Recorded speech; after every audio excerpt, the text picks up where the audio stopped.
Salam, hörmətli müəllimlər, xoş gördük. Eee, 21-ci əsr kompetensiyaları və təlimdə formalaşdırılması idi mövzumuz. Yəqin ki, problem olmadı. Asan mövzuydu.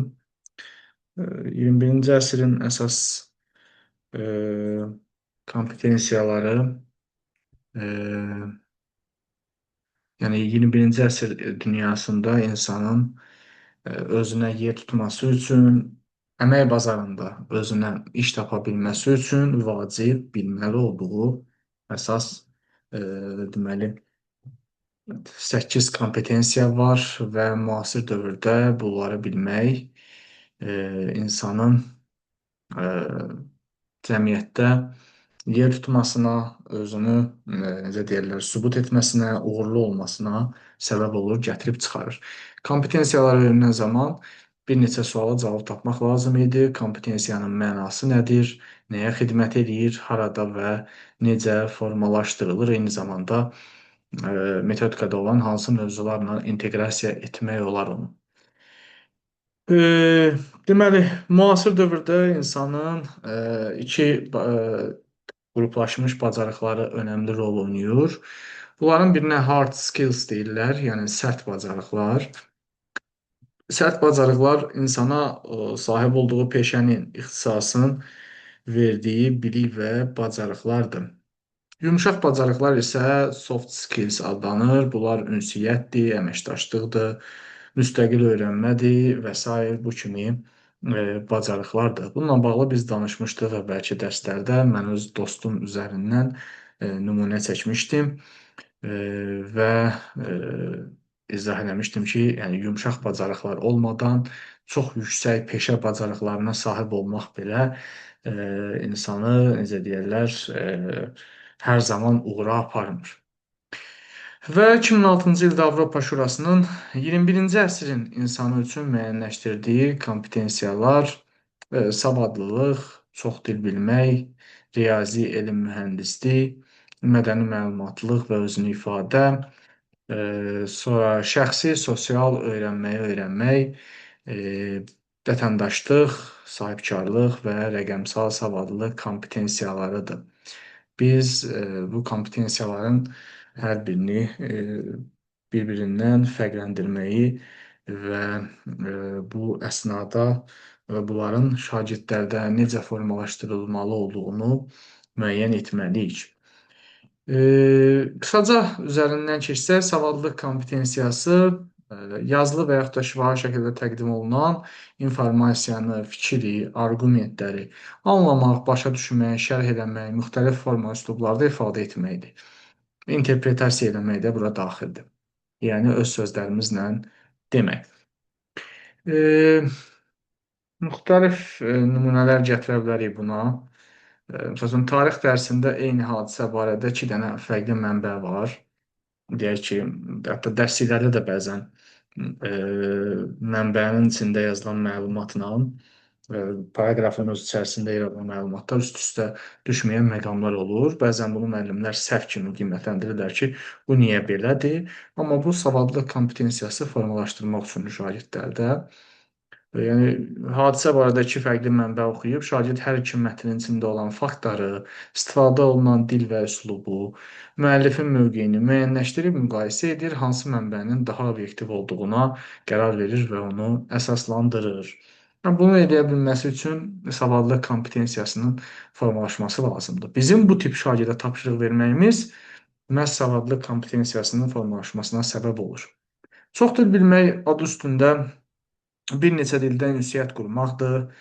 Həmin dillərdə bizə təqdim olunan informasiyanı anlamaq, fikrini yazılı və yaxud da şifahi şəkildə ifadə etmək bacarığıdır. Yəni bir zamanlar ingilis dili bilmək cəmiyyətdə böyük üstünlük hesab olunurdu. Eyni zamanda iş tapmaq zamanında əmək bazarında da üstünlük hesab olunurdu. İndi isə artıq primitiv McDonald's-da ofisiantlıq üçün CV verəndə belə minimum ingilis və rus dilində ünsiyyət bacarığı tələb edirlər. Təsəvvür edin, yəni McDonald's-da ofisiant olacaq da, altı üstü ofisiantdır. Kasser işi də həmçinin belədir, ofisiant da belədir. Yəni bir zamanlar 90-ların sonu 2000-in əvvəlində ingilis dili biləndə sən hansısa bir şirkətdə ən yüksək vəzifənin birini tuta bilərdin. İndi isə artıq ofisiant işi üçün belə minimum tələbdir ki, ingilis və rusca ən azından sərbəst ünsiyyət qura biləcək formada bacarmalıdır. Çox dil bilmək budur. Yəni 21-ci əsrdə yalnız öz ana dilin səni vəziyyətdən çıxarmır. Öz ana dilindən başqa əlavə olaraq ən azı minimum ingilis, bizim coğrafiyamıza görə rus və nə qədər çox Avropa dili bilsən, bir o qədər faydalıdır, bir o qədər səni vəziyyətdən çıxaracaq. Nümunələrini deməyə ehtiyac yoxdur, aydın məsələdir. Dillə bağlı olan situasiyalardır. Növbəti gəlir riyazi, elmi, texnoloji və mühəndislik kompetensiyaları. Bunlar hamısı bir ad altında birləşib, amma içində biz onları yarım qrup olaraq bölə bilirik. Riyazi kompetensiya ən çox qarşıdırılandır. Bunu qarşıdırmamalıyıq. Riyazi savadlılıq kompetensiyası bu şagirdin riyaziyyat bilməsi demək deyil. Yəni riyaziyyatdan mövzuları bilir, test tapşırıqlarını işləyir. Bu riyazi kompetensiya deyil. Riyazi kompetensiya məktəbdə öyrəndiyin riyazi biliklərin real həyatda istifadə edə bilmək bacarığıdır. Bunu unutmayın, hörmətli müəllimlər. Testlərdə, situasiyalarda çox çaşdırırlar bunu. Yəni sinifdə riyaziyyat bilməyin, paraqrafı yaxşı bilir, qaydanı bilir, misal məsələ yaza bilir. Bu riyazi sahədə akademik bilikdir. Riyaziyyat fənninin öyrətdiyi bilikdir. Bunun həyatda riyaziyyatdan istifadə edə biləcək məsələsinə aidiyyəti yoxdur. Riyazi savadlılıq kompetensiyası sadə primitiv riyazi biliyin həyatda e, düşünmə tərzinin formalaşmasına kömək etməsidir. Məntiqi riyazi arqumentlər qura bilməkdir. Riyazi dildə hansısa ədəd, formul, model, diaqram, qrafiklər vasitəsilə hansısa məlumatı ifadə edə bilməkdir. Yəni, sinifdə öyrəndiyin akademik biliklər bu sənin akademik bacarığındır riyaziyyatla bağlı. Riyazi savadlılıq o akademik biliklərin həyatdakı istifadəsidir. Diaqram və qrafik oxumaq, şərh etmək, statistik məlumatları müqayisə eləmək, məsəl üçün həyatda bunlar artıq riyazi kompetensiyaya gedir. Yəni sinifdəki çalışma yazmaq, tapşırıq yazmaq, məsələ misal işləmək riyazi kompetensiya deyil. Bunu atır kənara. Növbəti gəlir demək nə gəlir? Elmi kompetensiya. Elmi kompetensiya aydın məsələdir. Elmi populyar məlumatlar və bunlara əsaslanaraq nəticə çıxarmaq bacarığıdır. Yəni təbii aləmdə baş verən hadisələri, prosesləri izah edə bilmək, sual formalaşdıra bilmək, fərziyyə, hipotez irəli sürə bilmək, sübut toplamaq, dəlillərə əsaslanmaq. Yenə də bu da riyazi kompetensiya kimi, ancaq elə bu hazır elmi məlumatları, faktları əzbər bilmək deyil. Elmi metodologiyanı, müşahidə, eksperiment, model qurma, nəticələrin təhlili, tənqidi qiymətləndirmə kimi məsələləri başa düşmək və bunu həyata keçirə bilməkdən danışılır bu kompetensiyalarda.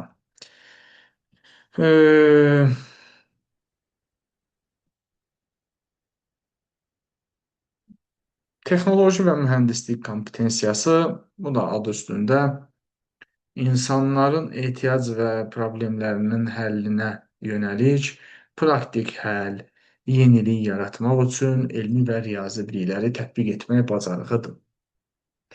Yəni, sadə dildə desək, elmi riyazi biliklərin real həyatda yenə də istifadəsidir. Amma necə istifadəsi? Texnoloji və mühəndislik baxımından. Yəni, elmdə öyrəndiyi texnoloji və mühəndislik biliklərini real həyatdakı problemlərin həllində insanlara faydalı ola biləcəyi şəkildə, necə deyirlər, tətbiq edib ortaya çıxarmaq. Dyson fenlərini eşitmisiniz də yəqin ki. Məşhurdur. Azərbaycan üçün biraz bahalı marka sayılır. Dyson ilk olaraq fen icad eləməyib. Bu bir şəxsdir. Şəxsin soyadıdır Dyson və sağdır həmin şəxs. Çox maraqlı uğur hekayəsi var. Onu paylaşacağım, sizdən izləyərsiniz. O özü bir praktik mühəndisdir. E, Müxtəlif problemləri həll eləməyə çalışan, öz mühəndislik bacarıqlarını insanların yəni xidmət sektorunda tətbiq edən, normalda bir inşaat mühəndisi olub, texnologiya mühəndisi olub, sonradan isə başlayıb belə ixtiralar eləməyə və sağdır hal-hazırda da, indi də ixtiralar eləyir. E, və çalışır ki, deməli, o mühəndislik bacarıqlarını insan üçün praktik məsələyə çevirir. Məsəl üçün elektrik süpürgəsi var ya bu, avtomatik yeri süpürən məsələ. Onlar hamısı Dysonun ixtirasıdır. Hal-hazırda dünyada sağ olan şəxslər arasında ən çox patentə sahib olan insandır. Onların hamısının müəlliflik hüququ ondadır. Ona görə onun məhsulları həm keyfiyyətlidir, həm markadır, həm qiyməti bahadır, çünki öz markasının dəyəri var. Soyadını markaya çevirib Dyson və böyük bir korporasiya yaradıb. Və indinin özündə də yeni kəşflər eləyir, yeni qurğular icad eləyir, texnologiyanı insanın gündəlik problemlərinin həllinə adaptasiya edir. Bu adam texnoloji və mühəndislik kompetensiyasına sahibdir. Texnologiya və mühəndislik bilikləri var və onları gündəlik problemlərin həllinə, necə deyərlər, səfərbər eləyir və hazırladığı məhsulların keyfiyyəti yüksək olduğu üçün dünyada çox məşhurdur. Ona görə də soyadı ilə olan marka da çox qiymətli olduğu üçün məhsullar, məsələn, adi bir fenləri 1200, 1300, 1400 manata qədər qiyməti var, hətta Azərbaycanda.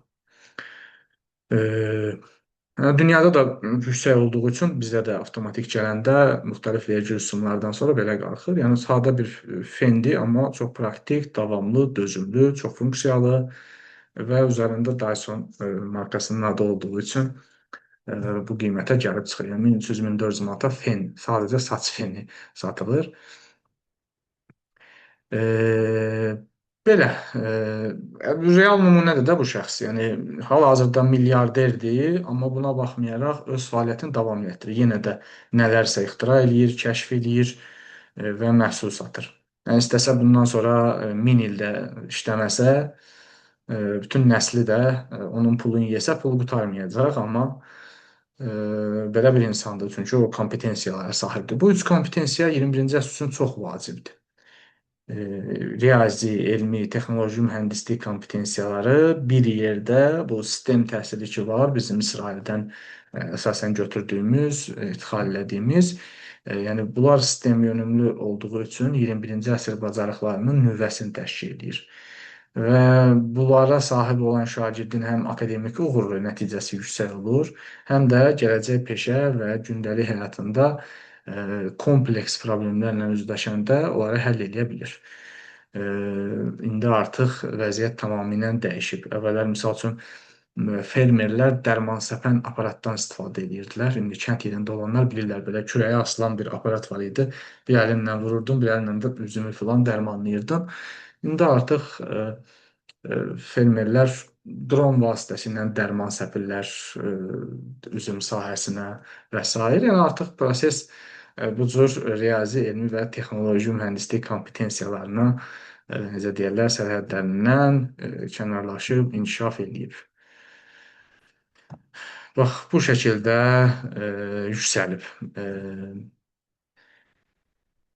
Sonra gəlir rəqəmsal savadlılıq. Rəqəmsal savadlılıq isə rəqəmsal texnologiyaların kompüter, planşet, smartfon və ümumiyyətlə internet, şəbəkə xidmətləri kimi məsələlərin həm təhlükəsiz, həm məqsədyönlü, tənqidi və yaradıcı şəkildə istifadə edilməsi bacarığıdır. Yəni informasiya, kommunikasiya texnologiyalarını, bu sözü tez-tez görürük, İKT, düzgün, etibarlı, məqsədyönümlü, cəmiyyət üçün faydalı şəkildə istifadə edə bilməkdir. Və rəqəmsal savadlılıq həm də kiber təhlükəsizlik, misal üçün kart nömrəmizi heç kimə vermirik, rəqəmsal etik davranış, sosial şəbəkədə heç kimi söymürük, təhqir eləmirik və onlayn ünsiyyət qaydaları ilə sıx bağlıdır. Artıq Azərbaycanda da yeni qəbul olunan qanuna görə sosial şəbəkə üzərindən olan təhqirlər də normal şəkildə olan təhqirlər kimi belə deyək də qiymətləndirilir və şərh yazan, komment yazan, bu cür təhqirlərə yol verən şəxslər inzibati məsuliyyətə cəlb olunur.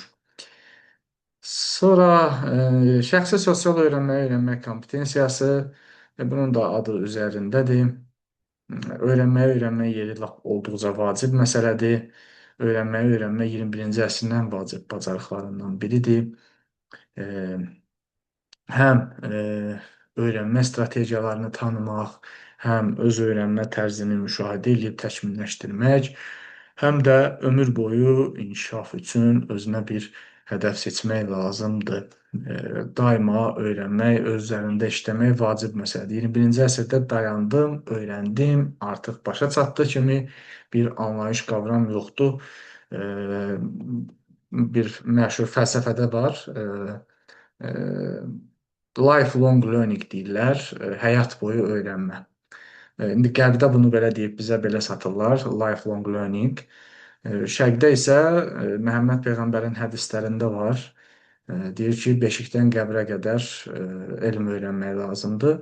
Bunun Avropadakı qarşılığı lifelong learningdir, yəni həyat boyu öyrənmə. Öyrənmək də bunun vacib bir xüsusiyyətidir.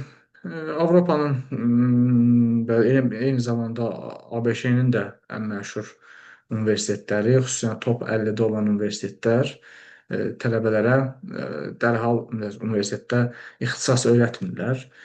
Daxil olduğu ixtisasın xüsusiyyətindən asılı olmayaraq birinci ili foundation adlandırırlar. Foundation, yəni təməl kimi də kobud formada tərcümə eləyə bilərik. Təməl qoymaq prosesidir. Birinci ildə şagirdlərə əcnəbi dillər aydın məsələdir. İngilis dili öyrədilir. Eyni zamanda öyrənməyi öyrədilir. Yəni növbəti 4 il, 5 il indi təhsil müddətin boyunca sənə keçiriləcək fənləri necə öyrənmək lazımdır, onlara necə yanaşmaq lazımdır. Bu kimi məsələlər öyrədilir sənə ilk ildə. Və bundan sonra artıq tələbəyə növbəti illərdə fənlər tədris olunanda həmin fənləri artıq necə öyrənə biləcəyi ilə bağlı beynində sual qalmır və artıq hər fənnin özünün metodunu, üsulunu bildiyi üçün daha rahat öyrənir. Ona görə də Avropanın universitetlərini, Amerikanın universitetləri, məsələn, top 50-də olan universitetləri bitirən şəxslər gördüyünüz kimi daha yüksək ixtisaslı və praktik cəhətdən zəngin, güclü mütəxəssis olurlar. Amma bizim universitetləri bitirəndə bir neçəsini çıxmaq şərti ilə yerdə qalan universitetlərimizin 90%-i ənənəvi Sovet sisteminə əsaslanan mühazirə, seminar tipli tədris keçir və nəticə etibarilə də ona görə də universitetlərimiz dünyanın ən yaxşı 1000 universiteti sırasına arada bir də 1-2-3 ildən bir universitetimiz düşür ya düşmür. Məsəl üçün bu il sevinirdik, çünki bu il İqtisad Universiteti dünyanın ən yaxşı 1000 universiteti sırasına düşmüşdü. Çox qabağa deyilib 870 neçə idi. Arada bir də İqtisad Universiteti girə bilir. Onlar da son illərdə ardıcıl islahatlar aparırlar. Sistemlərini müasir Avropa təhsil sisteminə uyğunlaşdırırlar. Bunun hesabına onlarda bu formada irəliləyiş olur. Qalan universitetlərimizdə təəssüf ki, o minliyə düşə bilən universitetimiz yoxdur. Yəni, dünyanın ən yaxşı 1000 universiteti sırasında bizdən arada bir dənə universitet olur. O da hər il yox. Bəzi illərdə Bakı Dövlət olub, bəzi illərdə İqtisad olur, bir dəfə deyəsən Xəzər Universiteti olub, qalan vaxtlarda təəssüf ki, universitetlərimizdən düşmür. ADA Universiteti çox yaxşıdır. Azərbaycan nümunəsi üçün ideal təhsil verir, amma təəssüf ki, ADA-da düşə bilmir. Amma ADA-nın düşməməsinin müəyyən obyektiv və ya subyektiv səbəbləri var. ADA Universitetində bir çox müəllimlər əcnəbi mütəxəssislərdir, xaricdən müəllimlər dəvət edirlər. Həmin müəllimlərin də bura elə bilin ki, ikinci iş yeri olur. Onların əsas iş yeri öz universitetləri sayılır. Ona görə də onların yazdığı elmi əsərlər, məqalələr, onların əsərlərinə gələn istinadlar, yəni universitetlərin reytinqi belə şeylərlə ölçülür.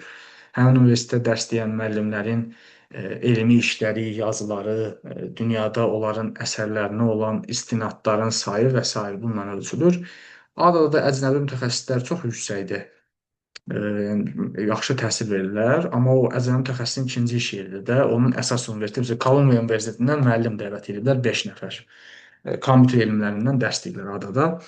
E, Misal bu adamların elmi işlərinə dünyada çoxlu istinad olunur. Amma o istinadlar Kolumbiya Universiteti üçün sayılır, AD üçün sayılmır. Bu kimi, çünki əsas iş yerləri oradır. Yəni bunlar Azərbaycanda müqavilə ilə dərs deyirlər. Mənim tələbələrim var arada. Oradan bilirəm ki, onların kompüter sahəsində onlara dərs deyən mütəxəssislərin çoxu Kolumbiya Universitetindən gəlirlər, Yale Universitetindən var. Bir xeyli Amerikan universitetlərindən deyirlər, Avropadan gələnlər var. Yəni nəticə etibarilə yaxşı təhsil verir, amma müəllimləri toplanmada deyə, ona görə də o müəllimlərin hamısının ikinci iş yeridir. Müqavilə əsasında burada ADA onlara ödəniş ödəyir. ADA-nın illik ödənişinin yüksək olmasının da səbəbi budur. Ona görə də reytinqlərdə ADA Universiteti 2000-liyə gedib çıxa bilmir. Çünki öz yerli, əsas iş yeri ADA olan müəllimlərin elmi məqalələrinə dünyada istinad o qədər də çox deyil.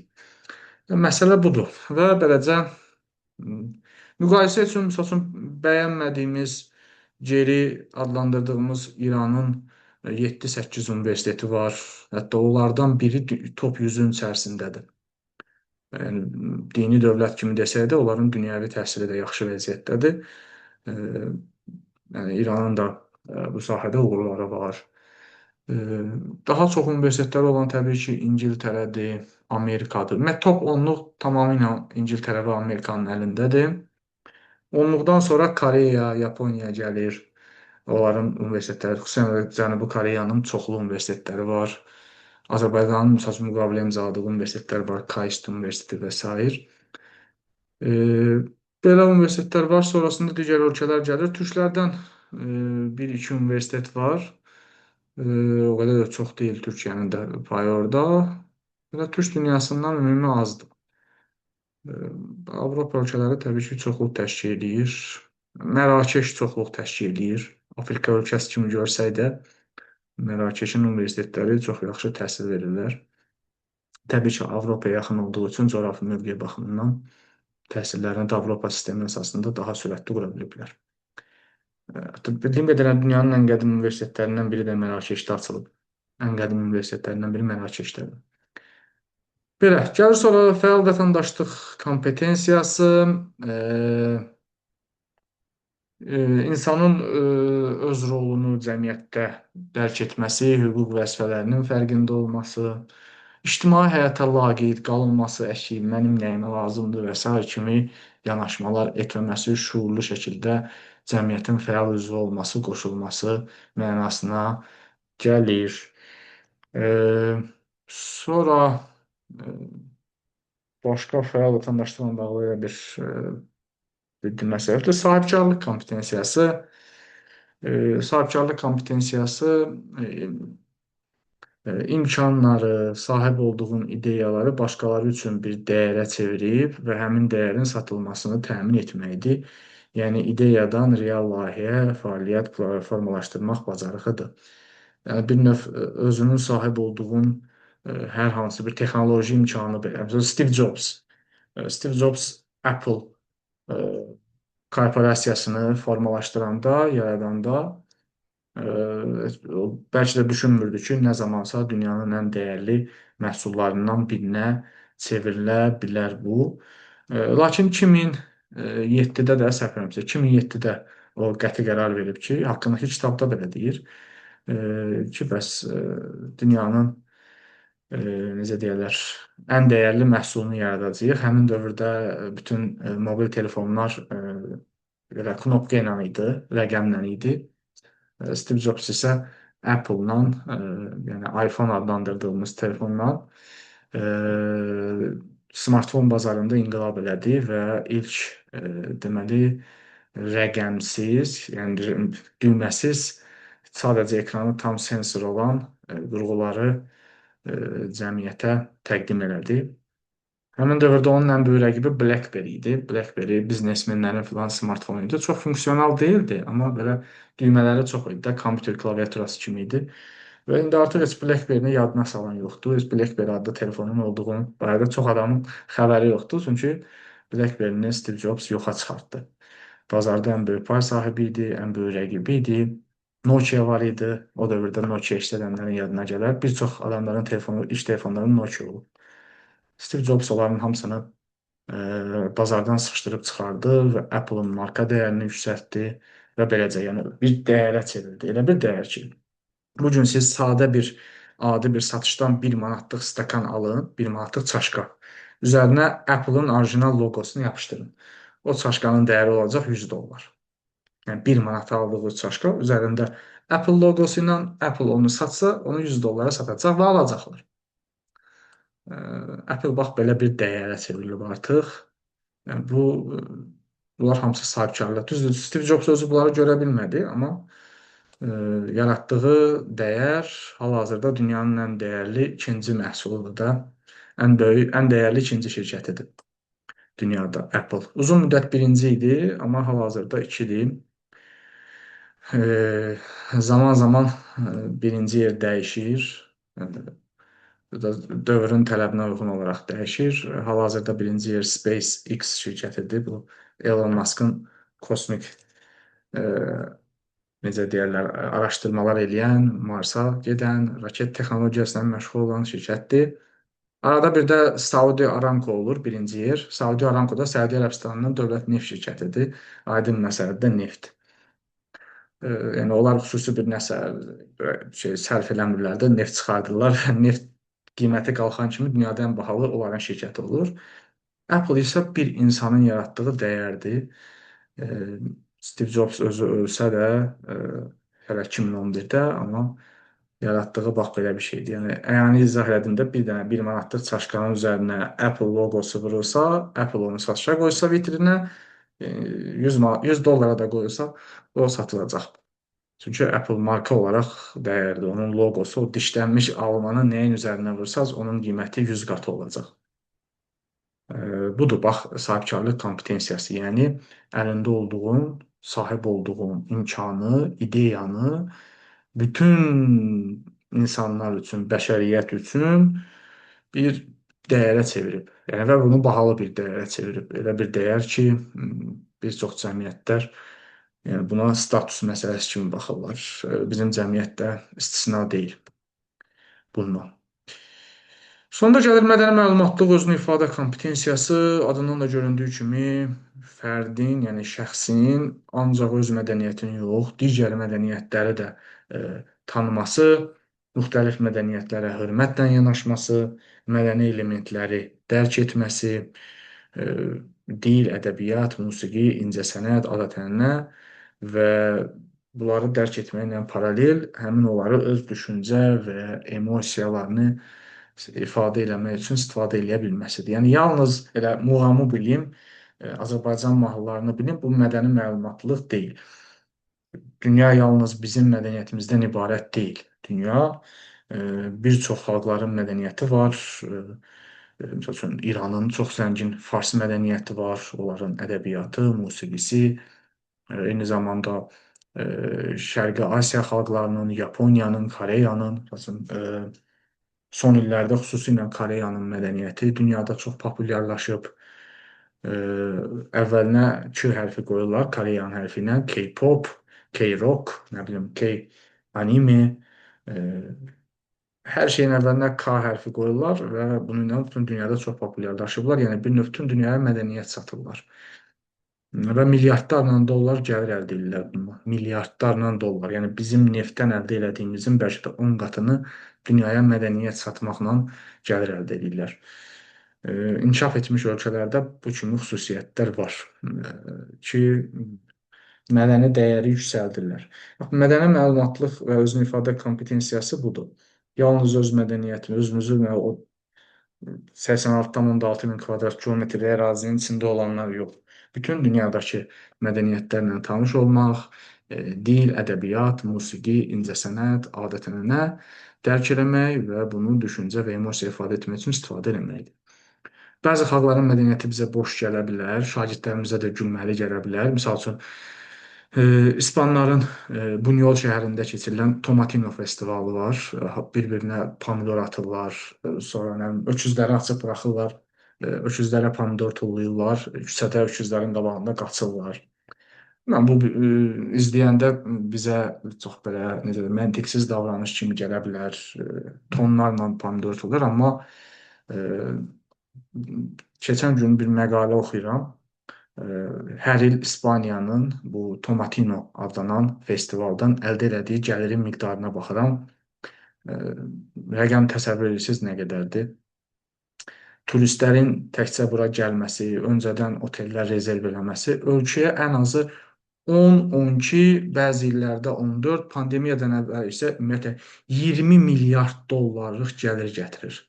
20 milyard, diqqət milyon yox ha, 20 milyon nədir ki? 20 milyard dollar. Müqayisə üçün Azərbaycanın illik büdcəsi 36 milyard dollardır. Təsəvvür edin. Yəni bizim illik büdcəmiz qədər onlar bir dənə bir-birinə pomidor tullamaq festivalından gəlir əldə edirlər. Ona belə gülmək ki, bizə məntiqsiz gəldi. Tonlarla pomidoru götür bir-birə tulla, ayaq altda əz, nə bilim, öküzləri aç burax, qabağında qaç, yüzlərlə adam xəsarət alır. Amma bu bir dəyərdir. Gör bunu necə dünyaya satıblar. Minlərlə turist gəlir ora, e, yer bron eləyir. Şəhər də böyük şəhər deyil Bunyol. Yəni Barselona, Madrid kimi böyük şəhər deyil. Amma bunu dünyaya elə dəyər kimi satıblar ki, ona elə bir qiymət biçiblər ki, bundan xəbərdar olan hər kəs sırf onun marağına. Yüzlərlə turist gəlib orada əzilir, ayaq altda qalır, zədə alır, öküzün buynuzuna keçir, öküzün qabağından qaçanda ayağının altında qalır. Ölənlər olur, amma adam bildiyiniz ölmək üçün durub İspaniyaya gəlir. Bax budur, dünyaya mədəniyyət satmaq və bundan küllü miqdarda gəlir əldə edirlər. Yəni bunu insan eləyir də, bu dəyəri insan yaradıb, formalaşdırıb satıb. Neft bizə indi bir bəxşişdir, bizim torpağımızın altından çıxır. Bunu biz yaratmamışıq. Bu bir şans, bəxt işidir. Yerləşdiyimiz coğrafiyadan çıxır, amma İspanlarda neft yoxdur, əvəzində özləri bir mədəniyyət dəyəri yaradıblar. İndi bunu pomidorla yaradıblar. O pomidordan bizdə də çıxır, amma bizim ağlımıza gəlməyib ki, bunu bir-birimizə ataq. Budur məsələ. Belə, bu dəyər yaradıb bunu dünyaya satmaq önəmli məsələdir. Belə, nəticə etibarilə bu kompetensiyalar hamısı bir-biri ilə əlaqəlidir və müasir dövrdə insanın ayaqda tutma qalması üçün olduqca vacib, deyək ki, bir kompleks anlayışdır. Bunlara sahib olan insan 21-ci əsrdə daha uğurlu olur, daha necə deyərlər, yüksək mövqe qazanır. Yoxsa ki, yalnız diplomla, xüsusilə də Azərbaycan kimi yerdə təəssüf ki, nəsə eləmək olmur.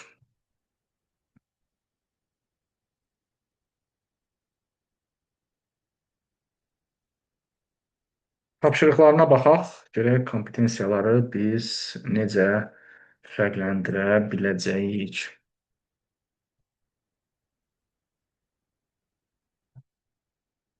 21-ci əsr kompetensiyaları 17. Dərsdə bunları formalaşdırmasaq, elə bilin ki, 21-ci əsr üçün hazırladığımız şagirdləri, uşaqları 21-ci əsrin müharibəsinə əli silahsız göndəririk. Çünki bizim yetişdirdiyimiz uşaqlar təxminən gedib olacaq 2030-un sonu, 40-ın əvvəllərindəki artıq universiteti bitirmiş, əmək bazarında özünə iş axtaran şəxs.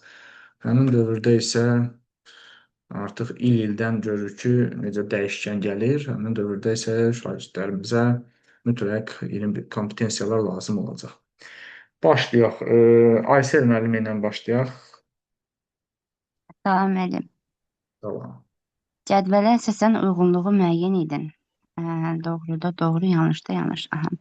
Savadlılıq kompetensiyası dedikdə şagirdlərdən şifahi və yazılı şəkildə təqdim olunmuş informasiyaları anlamaqla yanaşı interpretasiya etmək də tələb olunur.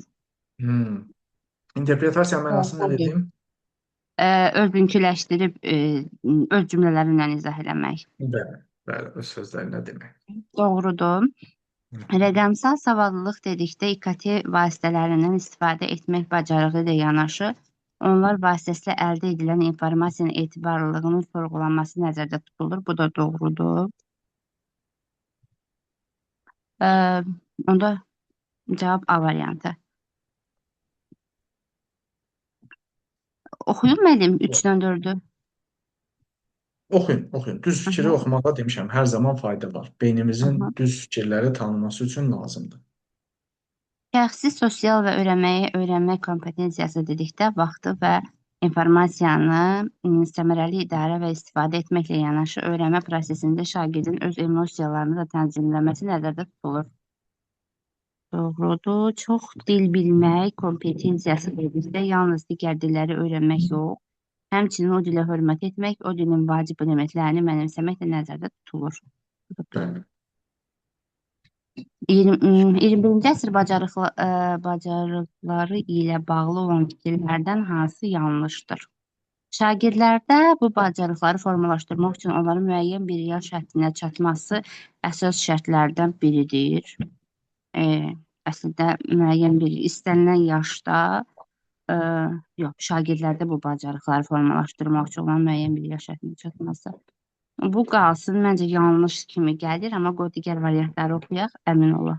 Riyazi kompetensiyaya malik olmaq, riyazi təfəkkürdən istifadə edərək gündəlik həyatda rast gəlinən problemlərin həlli yolunu tapmağı da ehtiva edir. Gündəlik həyatda rast gələn problem axı tapmağı eləmir riyazi. Vay, vay, bax, incə bu cümləni işlətdim axı mən dedim ki, ancaq riyazi biliklər demək deyil sinifdəki. Həyati problemlərin də həllini anlamaqdır.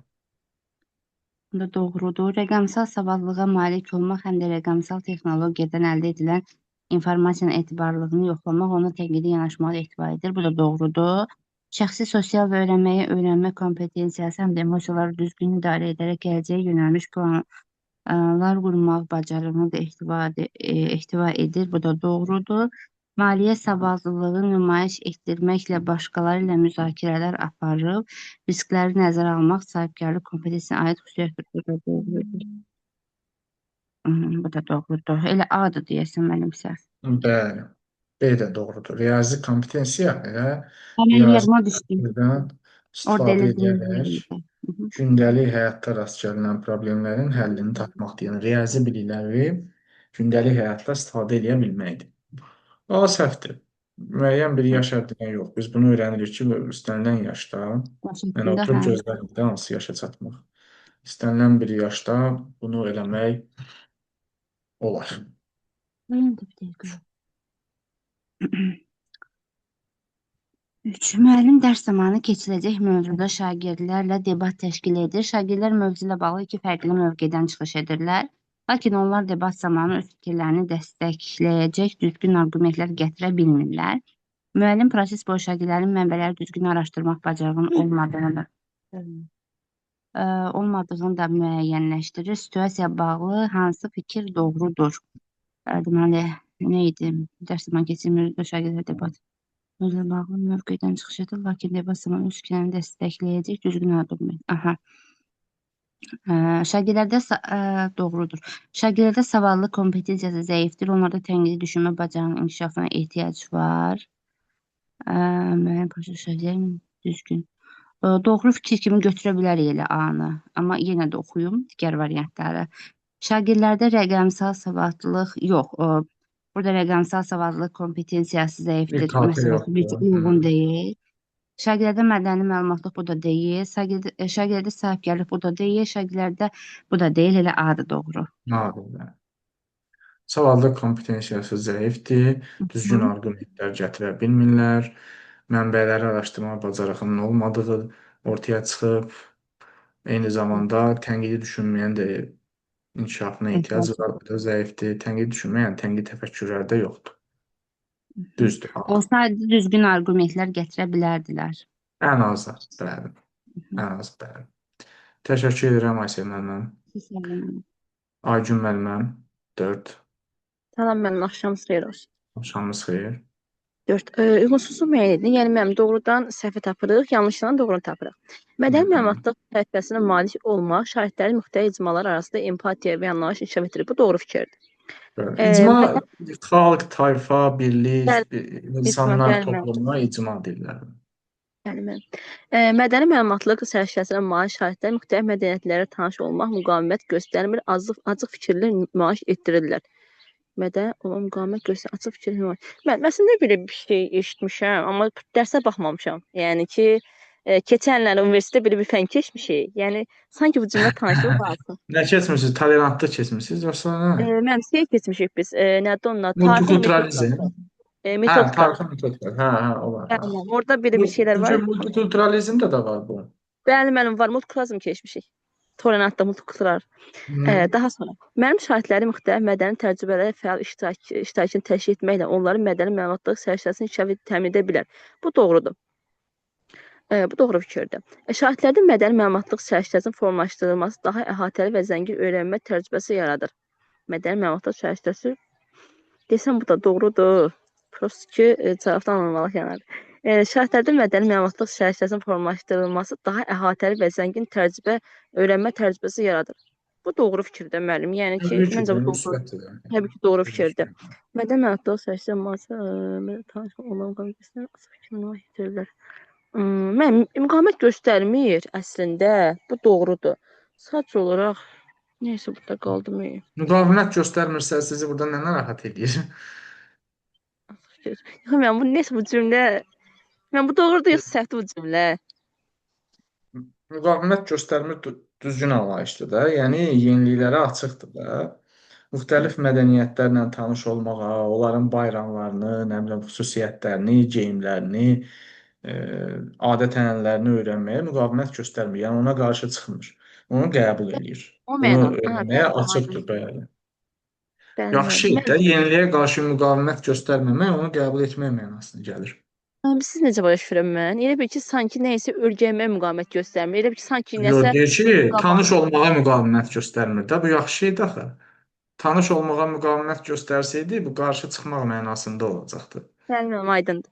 Mən onda biz 3-dən 4-ü götürürük. İnkişafa açıq düşüncə tərzində olanlar yeniliklərə qarşı müqavimət göstərmir axı. Burada Bəli, deyirlər açıq fikirlilik yəni göstərir. öyrənməyə meyillidirlər. Bəli. Çünki Bəli. yenilikləri qəbul etməyənlər bir gün onlara məğlub olmağa məhkumdular. Bəli, aydındır. Cavab? Mənim cavabım 3-dən 4 C variantı. Bəli. 5. Müəllim şahidləri qruplara bölür. Hər qrupa müxtəlif ölkələrdə yaşayan əhalinin bayramları, yaşam tərzi haqqında məlumat toplayıb təqdimə hazırlamağı tapşırır. Bununla bağlı şahidləri müxtəlif mənbələr təqdim edir. Şahidlər mənbələrdən vacib məlumatları seçərək təqdimatı tamamlayırlar. Verilmiş situasiyaya əsasən müəllimi şahidlər hansı səriştə formalaşdırma çalışır müəyyən edir. Burada müəllim mədəni müxtəlif hörmət komitəsi C variantı. Hər halda bəli. Niyə görə seçdiniz bunu? Müəllim, yəni ki, burada müxtəlif ölkələr yaşayan əhalinin bayramları, yaşam tərzləri, yəni adət-ənənələri öyrənməyə təşviq edir müəllim onları. Düz tutmusunuz. 6. Müəllim şahidləri bir ay müddətini özlərini akademik cəhətdən inkişafını izləməyə, öyrənmə, tətbiq etməklərini strategiyalarla təhlil edərək onların özlərini daha çox uyğun olan qeyri-etmələri tapşırır. Müəllim verdiyi tapşırıq şahidlər formalaşdıran komitəsi xüsusiyyəti müəyyən. Bu mənim şəxsi öyrənmə komitəsidir. Hardadır? Bir dənə gözləyim, göz gəzdirim deyəcəm. Deyim mənim E variantındadır. Düzdür. Təşəkkür edirəm Hacı müəllim. Düzdür. Yedir, bəli. Çünki E-də elə bilin ki, həmin kompetensiyanın xüsusiyyətidir. Özünün fiziki, psixoloji, emosional durumunu sağlam saxlamaq, sağlam düşüncə haqqında məlumatlı olmaq kompetensiyanın xüsusiyyətini deyir. Bu da həmin o sizin dediyiniz kompetensiyanın xüsusiyyətidir. Təşəkkür edirəm. Ceyhuna müəllimə 7. Sağ olun, müəllim. Hər vaxtınız xeyir. Hər vaxtınız xeyir.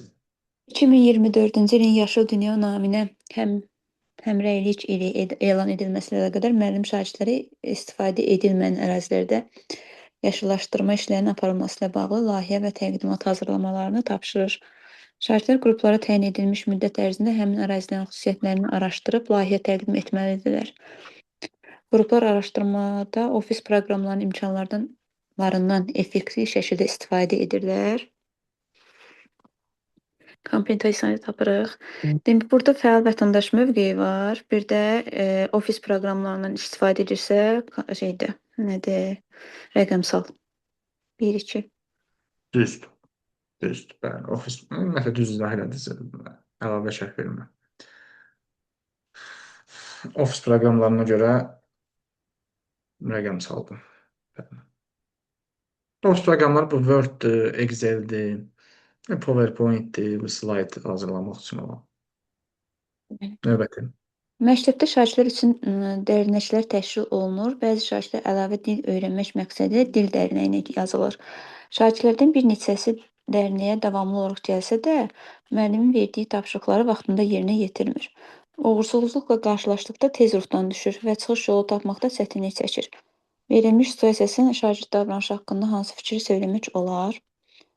Şagird çox dil bilmək kompensasiyasını formalaşdırmaq istəsə də, öyrənmək kompensasiyası zəif inkişaf etdiyindən o nəticə əldə etməkdə çətinlik çəkir.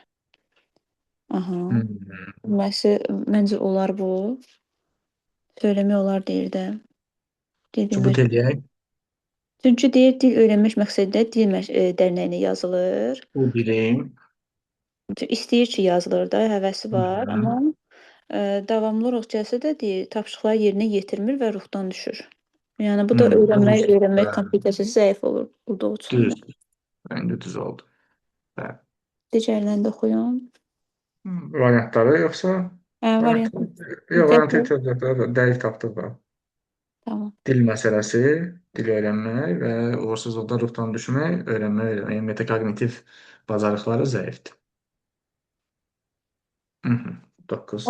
Şagirdlər Yaşıl Enerji Çağırışı adlı layihə işi üzərində çalışırlar. Layihə çərçivəsində məktəbdə enerji istehlakını azaltmaqla bağlı innovativ ideyalar irəli sürmək hədəflənir. Onlar istifadə edilmədikdə sinif işıqlarını avtomatik söndürən sistemin üzərində çalışırlar. Layihəyə məktəbdə digər şagirdləri də cəlb edirlər. Verilmiş situasiya ilə bağlı hansı fikir yanlışdır? Demək, burada yenə vətəndaş mövqeyi var situasiyada. Baxın variantlara. Verilmiş layihə şagirdin müxtəlif fənlərlə bağlı malik olduğu biliklərdən əlaqəli şəkildə istifadə etməyi tələb edir. Bəli, burada nədən istifadə edir? Fizika, bilikçi fənni əlaqələndirir. Baxın, Ümumiyyətlə, layihə işi işləmək hər zaman fənlərarası inteqrasiyadır. Bəli. Ona görə layihənin mövzusunun nə olmasından asılı olmayaraq A variantı bütün layihələr üçün doğru fikirdir. Ən azından məsəl üçün fizika tapdınız da orada.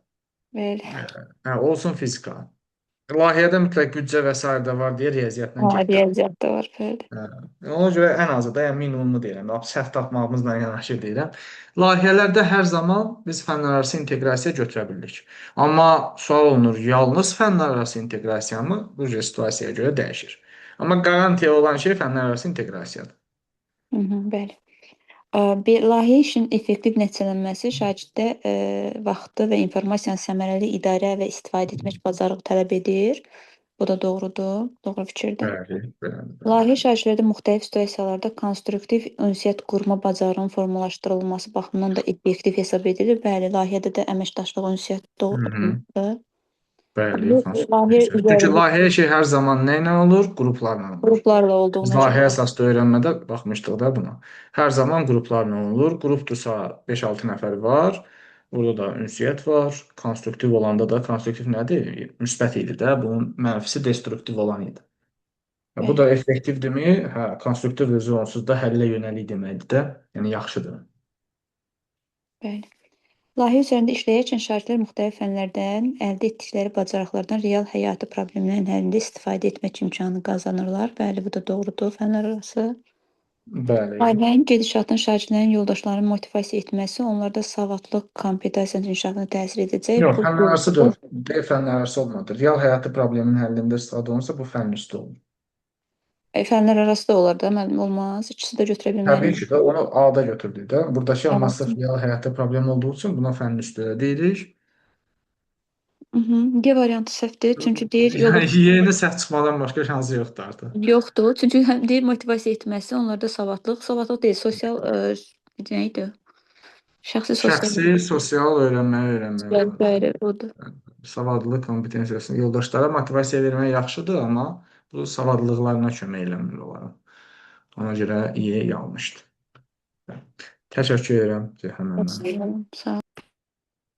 Xəyalə müəllimə 10. Verilmiş fəaliyyətlərdən hansı rəqəmsal savadlılıq kompetensiyasına aiddir? Şagirdlər texnologiyanın imkanlarından istifadə etməklə müxtəlif şəhərlərdən olan şagirdlərin iştirak etdiyi virtual qruplar yaradır və onlarla fərqli mövzularda müzakirələr təşkil edir. Rəqəmsal savadlılıq. Bu uyğun gəlir əslində. Şagird müəllimdən aldığı rəyləri effektiv şəkildə dəyərləndirir və buna əsasən özünü bu müəllimdən aldığı rəylərin nə dəxli? Özünü də Şagird istər milli, Qeyd istər edir də bu. Hansı kompetensiya olur? özünü daha da inkişaf etdirmək üçün tədbirlər görür. Adı mənim yadımdadır. Şəxsi, sosial öyrənmək kompetensiyasında var. Şagirdlər istər milli, istərsə beynəlxalq müstəvilərdə baş verən hadisələrlə bağlı, bu da beynəlxalq müstəvilərlə, bunun da texnologiya ilə əlaqəsi yoxdur. Şagird təşkil edilən məktəbdən kənar fəaliyyətlərdə ünsiyyətə daxil olduğunu, insanların, bu da aidiyyatı yoxdur, mədəniyyətini öyrənir. Şagird digər şəxslərin fəaliyyətini də müşahidə edir və bu da aid deyil. Sonra 11. Müəllim şagirdlərə ekoloji çirklənmənin qarşısının alınması ilə bağlı layihə işi tapşırır.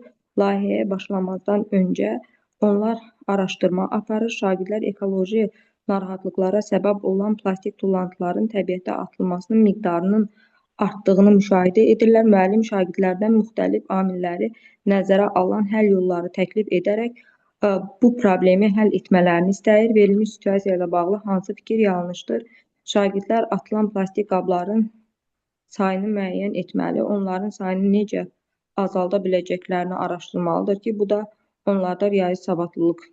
Əslində o sayını niyə də müəyyən eləsinlər ki, layihə işinin icrası şagirdlərin ətraf aləmin çirklənməsinə təsir edən amillərlə bağlı coğrafi biliklərdən istifadəsini tələb edir. Bu doğrudur. Coğrafi biliklərə ehtiyac var. Sakinləri prosesə cəlb etmək və tullantıların atılmaması vərdişini təşviq etmək üçün ictimaiyyətin məlumatlandırılması şagirdlərdən kommunikativ bacarıqlar tələb edir. Bu da doğrudur. Kommunikativ nə idi?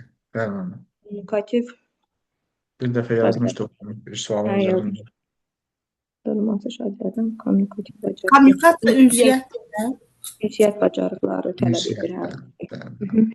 Müəllimlərin tədris zamanı planlaşmasına, fənlərarası və fənüstü inteqrasiya ilə bağlı fəaliyyətlər daxil etməsi şagirdlərdə layihə işi üçün lazım olan kompetensiyaların formalaşmasını təmin edir. Bu da doğrudur. Verilmiş layihənin məqsədi proses zamanı şagirdlərdən müxtəlif fikirlərə və mədəni müxtəlifliyə dözümlülük nümayiş etdirmək, yəni fikirlərə açıq olmaqla, yeni fikirlərə açıq olmaqla bacarığı formalaşdırmaqdır. Bu da doğrudur. Bunlar ikisi də doğrudur. Elə bir A yanlışdır. A. Aha. Səhvdir. Səhvdir. Bəli. Nəyi ötürdün? Deyiləm. Müəllimə tədris zamanında. Müəllimin tədris zamanı anlaşmasından fənlərarası və fənüstü inteqrasiya ilə bağlı. Bəli, səhvdir. Deyil. A-da niyə tapılmamışdı situasiyada? Riyazi savadlığı? Yəni orada saymağa ehtiyac var ki. Var. Təbiətə atılan anasının miqdarının artdığını müşahidə edirlər. Miqdar. Miqdar baxımı. Aydındır. Riyazi biliklərimizi həyati situasiyada edirik də. Müxtəlif illərdə olan tullantı miqdarlarını müqayisə eləyir ki, artım var da. Aha. Demək, A düzdür. Verilmiş layihənin məqsədi proses zamanı. Bir D ilə Y-yə baxım, o birilər də düzdür. D ilə Y-yə baxım. Verilmiş layihənin məqsədi proses zamanı şagirdlərdən müxtəlif fikirlərə və mədəni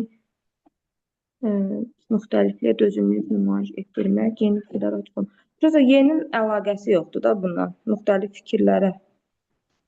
Mədəni müxtəliflik hardadır misal üçün burada? Onun aidiyyatı yoxdur bura. Mədəni müxtəliflik öz mədəniyyətindən başqa xalqların da Kənara. mədəniyyətini bilməkdir. Böyle şey yoxdur situasiyada. Bu yeyir. Riyazi savadlıq aydın oldu, hardaydın? Bəli, bəli, aydın oldu. Mən sadəcə fikirləşdim ki, durub onu bir-bir sayacaqlar. Sonradan ümumi statistikanı Hə, müqayisə elədikləri 20, ağlıma gəldi. 21, 22, 26 Hə, cədvəl var da ümumi illik o statistikanı. Hə. atılan tullantıların miqdarı, hə. Təqribi də birində 17 min, o birində 19 min, o birində 21 min. Statistikanın müqayisəsidir. Biz baxırıq ki, bu get-gedə artan tendensiyadır. Dinamika arta-arta gedir. Demək burada artım var da. Bunu da bizim axı riyazi savadlığımız lazımdır ki, bayaq dedik axı qrafiki, diaqramı oxumaq, müqayisə eləmək, beyində onu qərar vermək ki, burada artım müşahidə olunur yoxsa azalma. Bu riyazi Mən savadlıq. elə düşünmüşdüm ki, şagirdlər ümumiyyətlə atılan plastikləri oturub sayırlar ki, görüm hara nə qədər nə atılıb. Onu saymaq olar. O sadəcə miqdarla, 1000 tonla azalma belə Biraz gözləyərək statistika deyən kimi tutdum ki, riyazi savadlıdır. Aydındır. 12. Gözlənilmişdir. Aha. Riyazi savadlıq kompetensiyası və riyazi biliklər heç bir fərqi olmayan, bir-birini əvəz edə bilən terminlərdir. Bunu bayaq siz dediniz, bu yanlış cümlədir. Hə, bu dönə-dönə vurğuladım ki, bunu eyni götürməyin də. Riyazi bilik o sinifdə misal məsələ yazmaqdır. Paragrafı bilməkdir, düsturu bilməkdir. Riyazi savadlılıq bu sinifdə öyrəndiyi həyatda Həyata tətbiq eləməkdir. Dərdi, sərvi həll eləmək üçün ondan istifadə edə bilirsənsə, Vəziyyətdən çıxış yolu kimi də beyin açıq vəziyyətdə, aydın. Müəllim şagirdləri standartlaşmış ünsiyyət formalarına cəlb etməklə onlarda fəal vətəndaş mövqeyi səriştəsinin formalaşmasını təmin edə bilər. Bunu burada standartlaşmış ünsiyyət formasına cəlb etmək. Standartlaşmış nə mənada deyir ki? Yəni adi standart bir ünsiyyət forması deyir ki, bundan vətəndaş mövqeyi səriştəsinin formalaşması. Öz rolunu cəmiyyətdə dərk etməsi. Bu qalsın da müəllim. O birlərə baxaq. Kimə qalsın? Kimə saxladınız bunu? Sizə saxladım onu. Ümumiyyətlə anlamadım o cümləni ki, bunu standart vətəndaşlıq Cümləni yox, bir dənə standartlaşmış sözünü anlamadınız. Aha. Yəni müəllim standart bir ünsiyyət forması öyrədir ki, bu ünsiyyətdən standartlaşmış odur ki, yəni bəlli bir qəlbi çərçivəsi olan deməkdir də, standart ünsiyyət formasını cəlb İndi etmək. çərçivəsi olan bir şey sizcə fəal vətəndaş mövqeyi ola bilərmi? Çərçivə daxilində siz öz fikrini ifadə edə bilərsən. Bu yanlış fikirdir onda. Standartlaşmış çərçivələnmiş ünsiyyətdir. Yəni dəqiq qəlbi olan, bəlli bir forması müəyyən olunan yanaşmasının. Bu fəal vətəndaş mövqeyi isə sənin müstəqil sərbəst fikri ifadə edə bilməyin, mənafeyi qorumaq, bu kimi məsələlər. Standartlaşmış ünsiyyətlə bunu eləmək olarmı? Olmaz. Bu yanlış fikirdir, yəni. Öz düşüncələrini, duyğularını və fikirlərini effektiv şəkildə ifadə etmək bacarığı şagirdlərdə özünü ifadə səriştəsinin formalaşdığını deməyə əsas verir. Özünü ifadə səriştəsi müəllim varmı? Özünü idarə var. Özünü ifadə də yoxdur özünü ifadə. Mədəni məlumatlıq və özünü ifadə. O yəni özünü ifadədir. Özünü idarə, məlumatlıq, mədəni. Özünü idarə ifadə deyil. Mən özünü idarə bilirəm, yəni. Evcim özünü idarə olmalıdır. İfadə deyil. Ola bilər, nə yalandan deyim ki, yəni mən elə bilirdim ki... Açığım slaydı, birdən mənim slaydımı da səhv olarım, qəbul olaraq. Yox, mənim ifadədir. İfadədir, mən bəlkə səhv bilirəm də, bilirəm, olmasa mən slayd açaram, yoxsa? Prosta bizim diqqətdə ən çox yoxsa mənə kim slayd açdıra bilər? O ifadə olmasaydı, mən ona slayd açardım. Mədəni məlumatlıq və özünü idarə niyə olsun, ifadə olar da. Axı biz dedik, bütün bu digər mədəniyyətləri tanımaq, hörmətlə yanaşmaq, onların elementlərini dərk eləmək və bunları düşüncə və emosiyalarını ifadə etmək üçün istifadə etməkdir. İdarə etmək üçün yox. İdarə eləmək üçün bizə emosional intellekt lazımdır. Biz keçmişdik bunu. Özünü idarə, özünü dərk, İdarə üçün bizə emosional zəka lazımdır da. Emosiyalarımızı ağılla, rasional şəkildə idarə etmək. Burada özünü ifadədir. Yəni bu fikirdir, idraki bacarıqdır bu. Hə, aydın. Bəli. Vərəqə İfadədir. qeyd götürmüşdüm, onu düzəltdim. İdarə olsa mən slayd açmazdım ki ona. Aha, Sualı sual. var. Sual məndə açılmadı. Aha, yüklənir. Bəlkə sizdən başqa da onu idarə oxuyan var idi. Səs çıxmadı, amma ola bilər. Aha, bu doğrudur. Sonra şagirdlərdə riyazi savadlı kompetensiyasını formalaşdırmağın yollarından biri də tədris prosesində fənüstü inteqrasiyadan istifadə etməkdir. Bəli, bu həyatla əlaqələndiririk ki, o da Bəli. doğru. Çünki riyazi biliklərimiz çıxsın da, bu kompetensiya səviyyəsinə keçsin.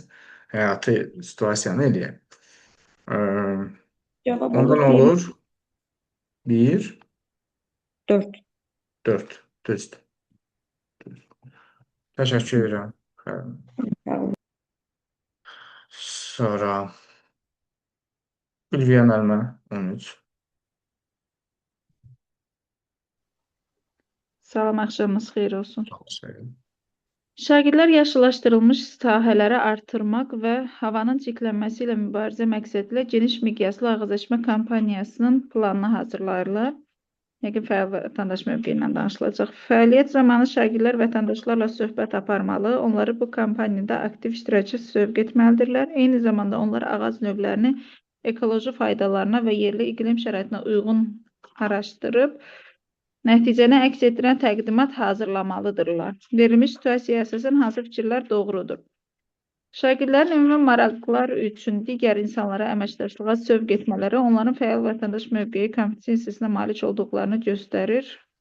Doğrudur. Başda demişdiniz də. Şagirdlərin fikirlərini müxtəlif mədəniyyətlərə uyğun ifadə etmək bacarıqları onların mədəni məlumatlı kompetensiyasına malik olduqlarını göstərir. Burada bu fikir düzü, amma burada müxtəlif mədəniyyətlərə uyğun situasiyada danışmadıq, axı danışdıq. Fikir düzdür, amma bura yox. Situasiyada o yox idi. Bəli. Dedim, bəlkə mən situasiyanı unutdum. Şagirdlərin həyatda baş verən müxtəlif proseslərlə bağlı təhlillər aparıb nəticə çıxarmaları onlarda elmilik kompetensiyasının inkişaf etdiyini göstərir. Elmilik kompetensiyası var idi, yox idi axı elmilik kompetensiyası. Elmi kompetensiyası yox idi. Elmi Savadlı mühəndislik. kompetensiyası var idi. Çox dil bilmək, riyazi elmi bir yerdə gedirdi. Riyazi elmi. Orada onlar dedim də belə bütövdür. Bizə kompetensiyaların sayı çox olmasın deyə bütün 4-ün yığıblar bir yerə də.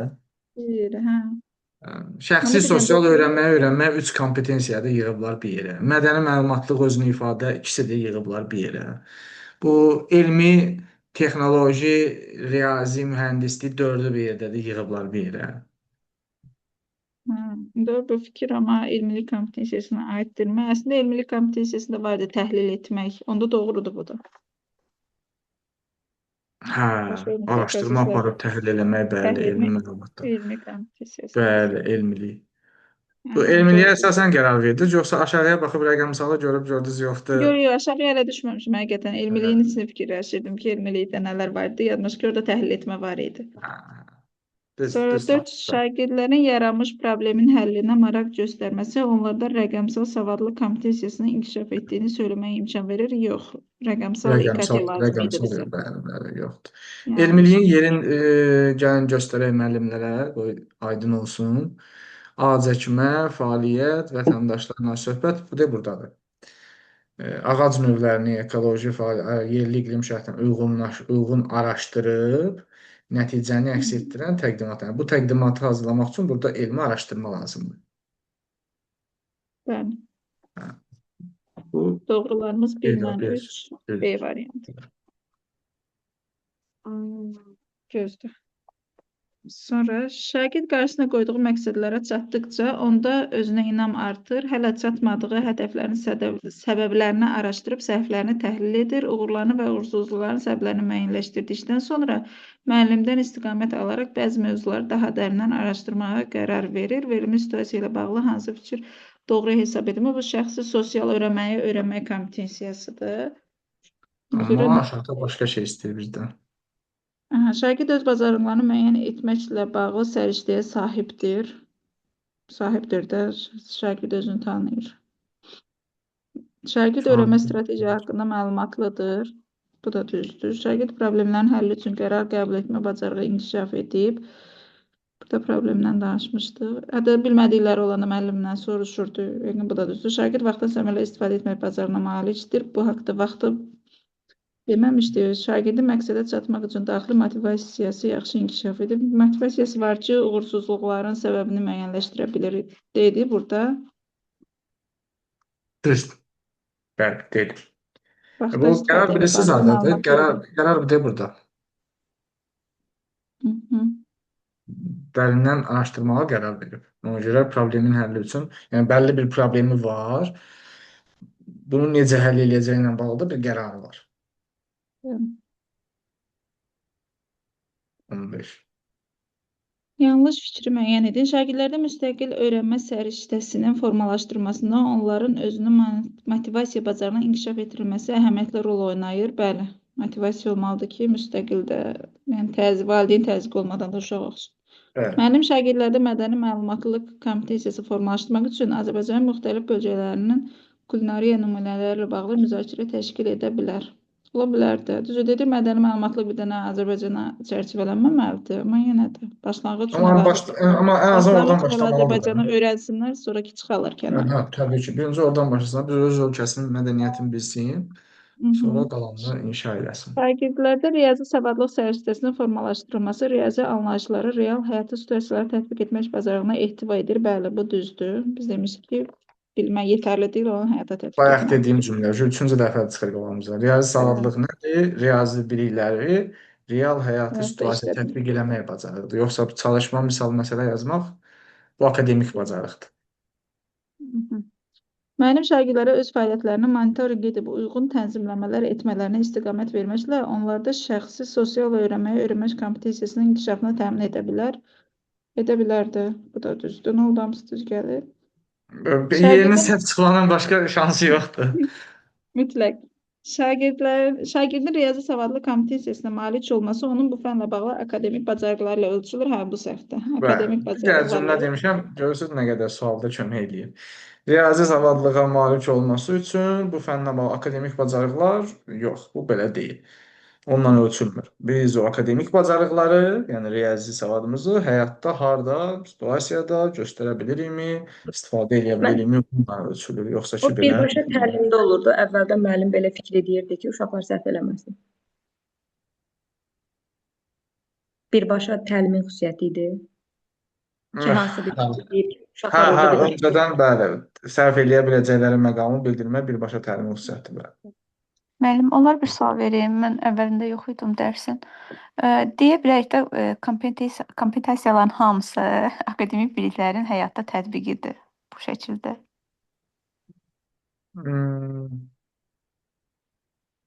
Hamısı üçün düz gəlir.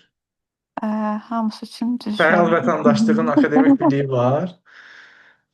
Düz gələnlər üçün düz gələnlər üçün. Ümumiyyətlə kompetensiya, bacarıq dediyimiz şey elə həyati problemlərimizin həllində göstərən özünü xüsusiyyətdir də. Əgər mənim bir bacarığım var deyib iddia eləyirəmsə, bunun olduğunu mən o həyati problemi yaşayanda öhdəsindən o bacarıqla gəlirəmsə var da, yoxsa yalandan mənim iddia eləməyimlə deyil. Yəni o praktik göstəricəsidir də, praktik nəticəsidir o dediyimiz.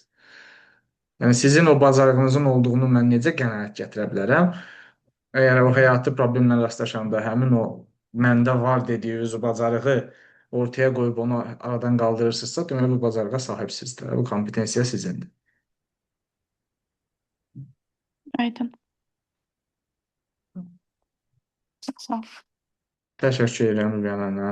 Şəhla müəllimə 16. Axşamınız xeyir. Şagird adətən müəllimin ona hansısa materialları təqdim etməsini gözləmədən, eləcə də özü tapşırıqlarının həllində lazım olan məlumatları əldə etmək üçün əlavə resursları araşdırmağa təşəbbüs göstərir. Şagirdin fəaliyyəti onun hansı kompetensiyaya malik olduğunu deməyə əsas verir. Müəllim, öyrənməyi öyrənmək kompetensiyasıdır, bir variant. B. Düzdür. Dedim bəlkə özünü ifadə deyəsiz. Yox. Əla. B. Düzdür. 17. Cədvələ əsasən uyğunluğu müəyyən edin. Doğrudan doğru, yanlışdan yanlışı seçməliyik. Birinci, öyrənməyi öyrənmək səriştəsinə malik şagird öz öyrənmə prosesinin məsuliyyətini dərk etməsi və fəaliyyətinə nəzarət edə bilməsi ilə seçilir. Deməli, öyrənmə prosesinin məsuliyyəti. Müəllim, doğrudur. Doğru Təbii fikir. ki. İkinci, öyrənməyi öyrənmək səriştəsinə malik şagird qrup fəaliyyətlərində aktivliyi və məlumatları yaxşı yadda saxlamaqla fərqlənir. Doğru cavabdır bu da. Öyrənməyi öyrənmək səriştəsinə malik şagirdin verilən rəyləri dəyərləndirib nəticə çıxarmaq və fəaliyyətini planlaşdırmaq bacarıqları yüksək inkişaf etmiş olur.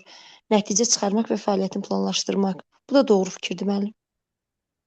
Öyrənməyi öyrənmək səriştəsinə malik şagird tapşırığın icrası, yeni məlumatların əldə edilməsi zamanı müəllimin nəzarətinə mütləq şəkildə ehtiyac duyur. Bu yanlışdır. Cavab nədir? Onda cavab 1-4 olacaq. Bəs 2-də düzdür. İkini səhv tapmışam mən burada. Öyrənməyi öyrənmək səriştəsinə malik şagird qrup fəaliyyətlərində aktivlik və məlumatları yaxşı müəllim zamanı müəllimin nəzarətinə mütləq şəkildə ehtiyac duyur. Əslində ikinci cavab da doğrudur. Onda cavab 1-2.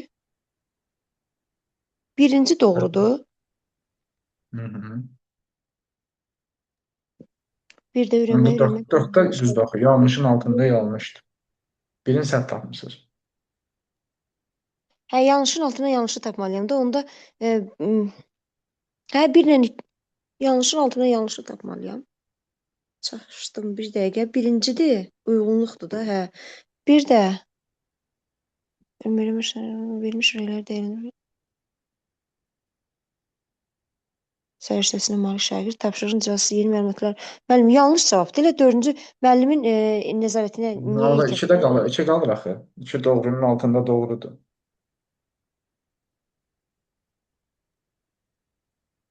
yadda saxlamaq olmasa burada.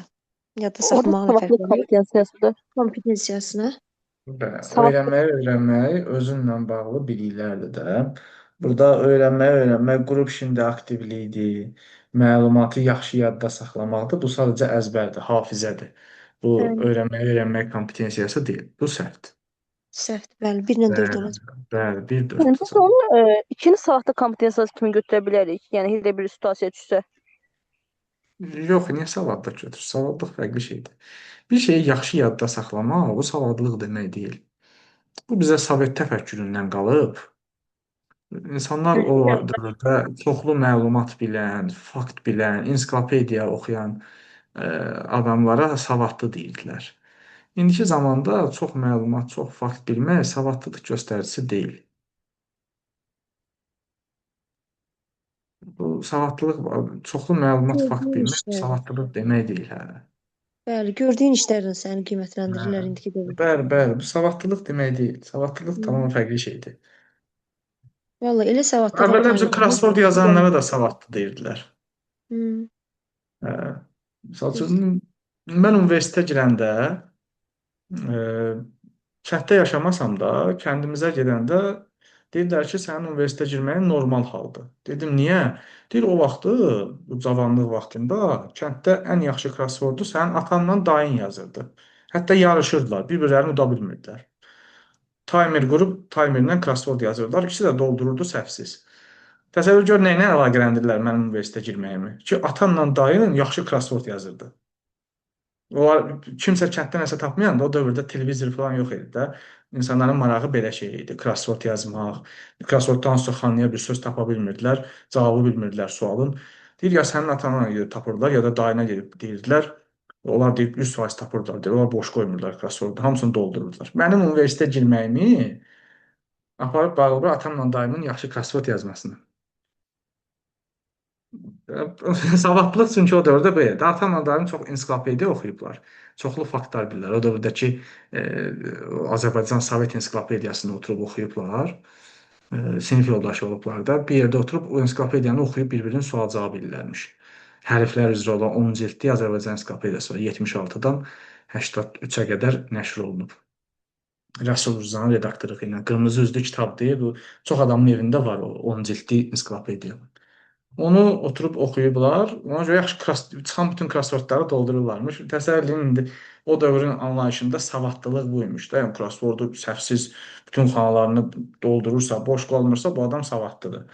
Mən universitetə girəndə deyirlər ki, sənin universitetə girməyin normaldır, atanla dayın yaxşı krossvord doldururdu. Aydındır? Yəni çox yaxşı yadda saxlamaq, yaxşı məlumat bilmək savadlılıq göstəricisi deyil. 18. 21-ci əsr bacarıqlarının inkişafına yönəlmiş dərsdə şagirdlər layihə işinə cəlb olunurlar. Layihə şagirddən tənqidi düşüncə, ünsiyyət və texnoloji bacarıqlara malik olmağı tələb edir. Sinifə yeni gələn uzun müddət xarici ölkədə təhsil almış şagirdin öz təcrübəsindən yararlanmaq nəzərə alınır. Qrup daxilində şagirdlər arasında iş bölgüsü edilir. Situasiyaya əsasən yanlış fikri müəyyən edin. Layihənin uğurla həyata keçirmək üçün şagirdlərin rəqəmsal savadlılıq kompetensiyasına malik olması tələb olunur. Müəllim, burada İKT-dən danışmır, axı rəqəmsal savadlılıqdan danışılsın. Elə yanlış variant olacaq. Şagirdlərin elmilik kompetensiyası İKT-dən nə dedi ki burada?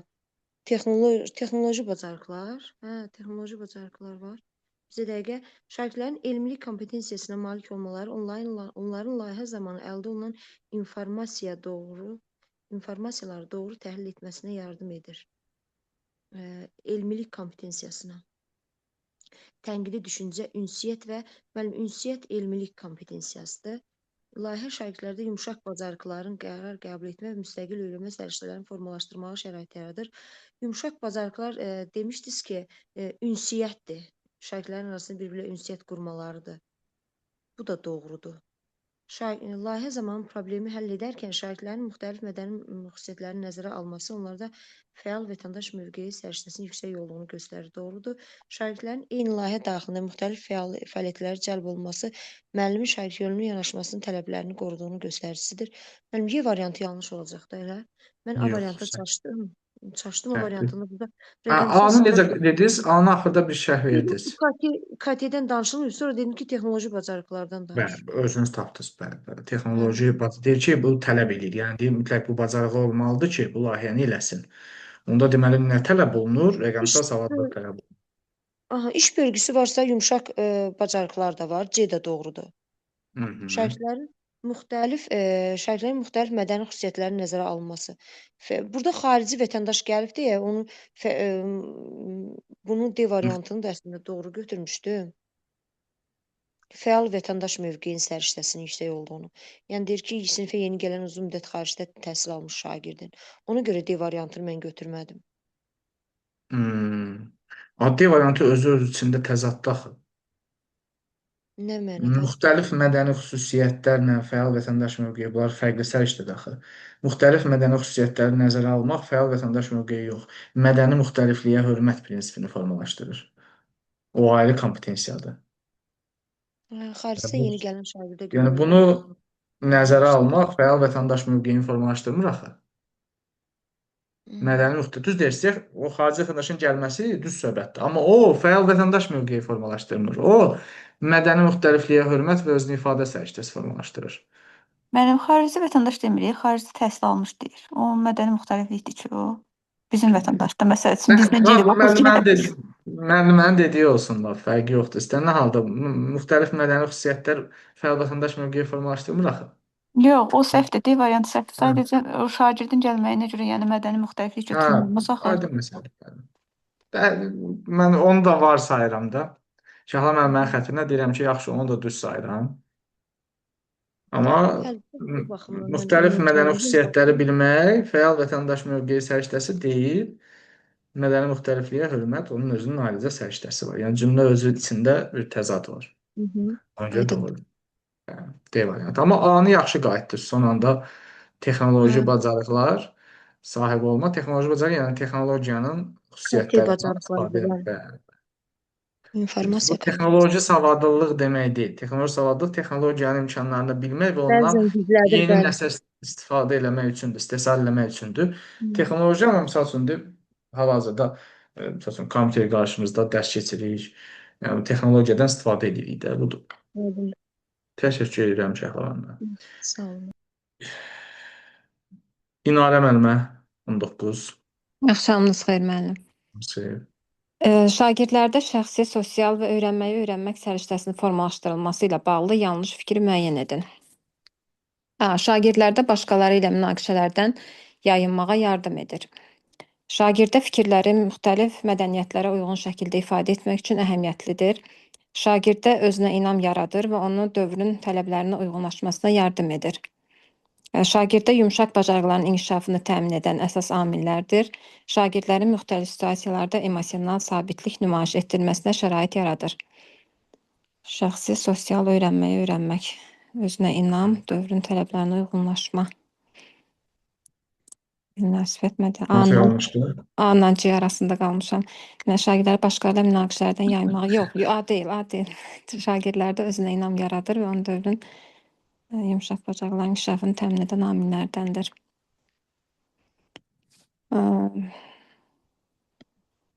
D variantı. Yanlış axtarır. Hansı? Yanlış axtarır. Yox, mən doğrunu tapıram. Yanlış axtarır. Başqaları münaqişələrini yaymağa yardım edir.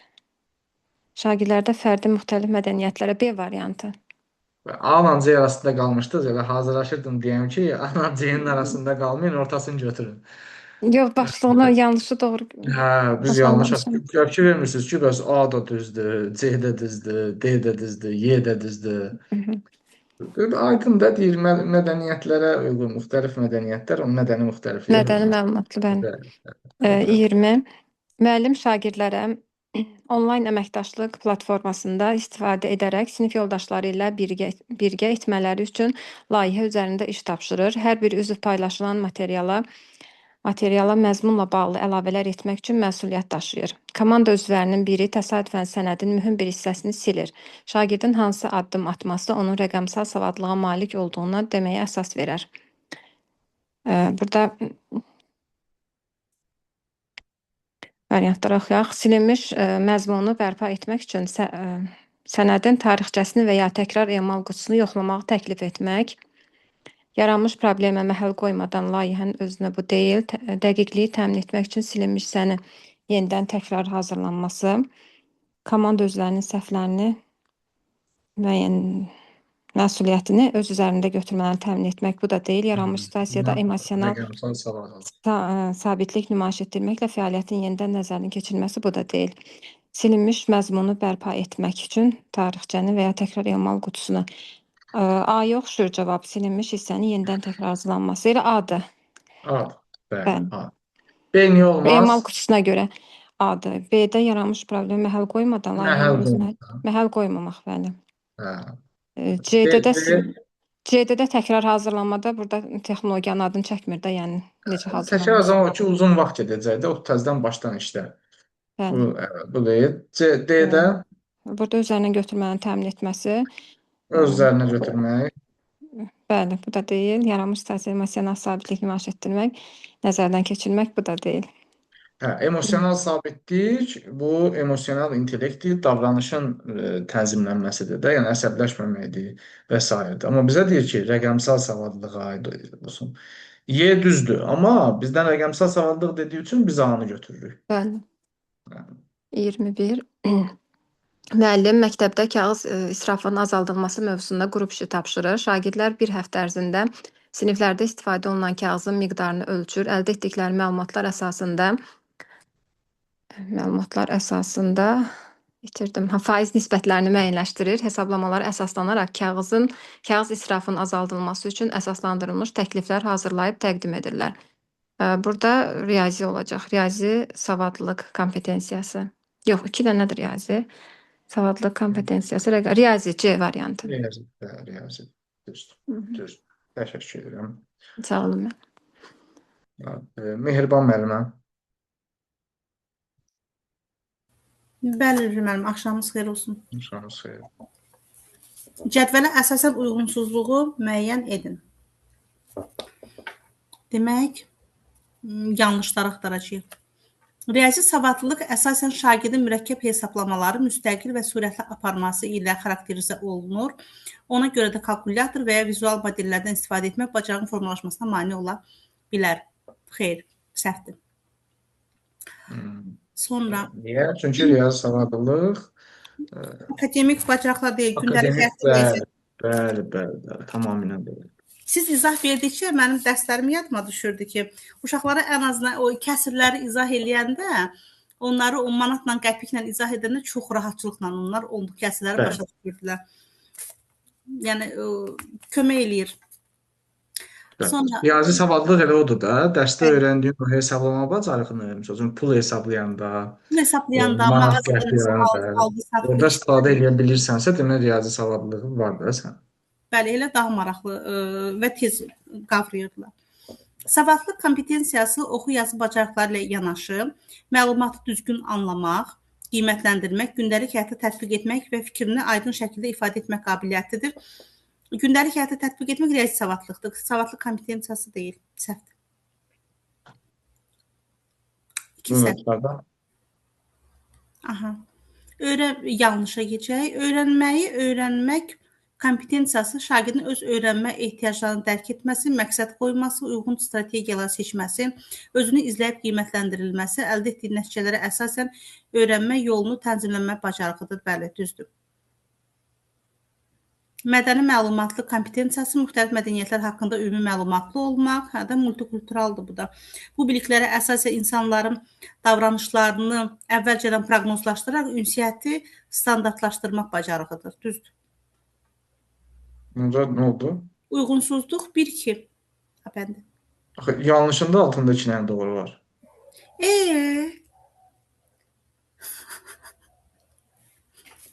Yenə getdin tipikə. Onda üstün məntiqlə 3-4 də cavabı olmalıdır. Diana müəllim, bir dəqiqə. 100% şeydir. Bəli. Riyazi savadlılıqdır.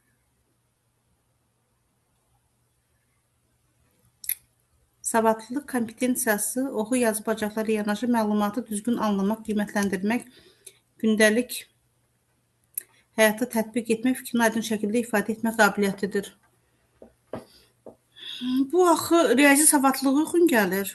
Yox, niyə ki? Sizə gündəlik həyatda tətbiq etməyə ancaq riyaziyyat götürmür də. Bayaq Ceyhunə müəllimə sual verdi mənə ki, bütün kompetensiyalar ilə real həyatda tətbiq etmək deməkdir. Mümkün olanları bəli dedim. Mümkün olanı tətbiq eləyə bilirik. Savadlılığı da gündəlik həyatda tətbiq edirik də. Tətbiq eləyə bilirik. Yaxşı, onda düzgün. Məlumatı düzgün. Qəzet oxuyuruq misal üçün. Qəzet oxuyanda riyazi savadlılığa ehtiyac yoxdur ki, burada normal elmi savadlılıq kompetensiyası lazımdır bizə.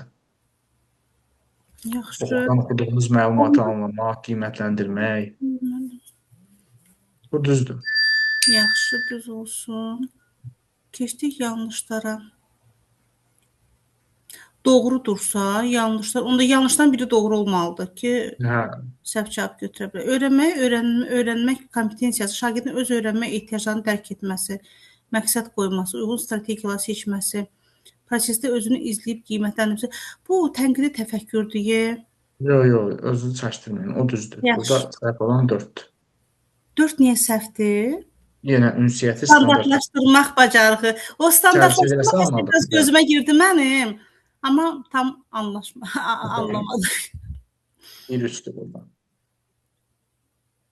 Yanlışın altındakı doğru 3-dür. Doğrunun altındakı yanlış da 1 idi. Qalanlar birindədir. Bəli.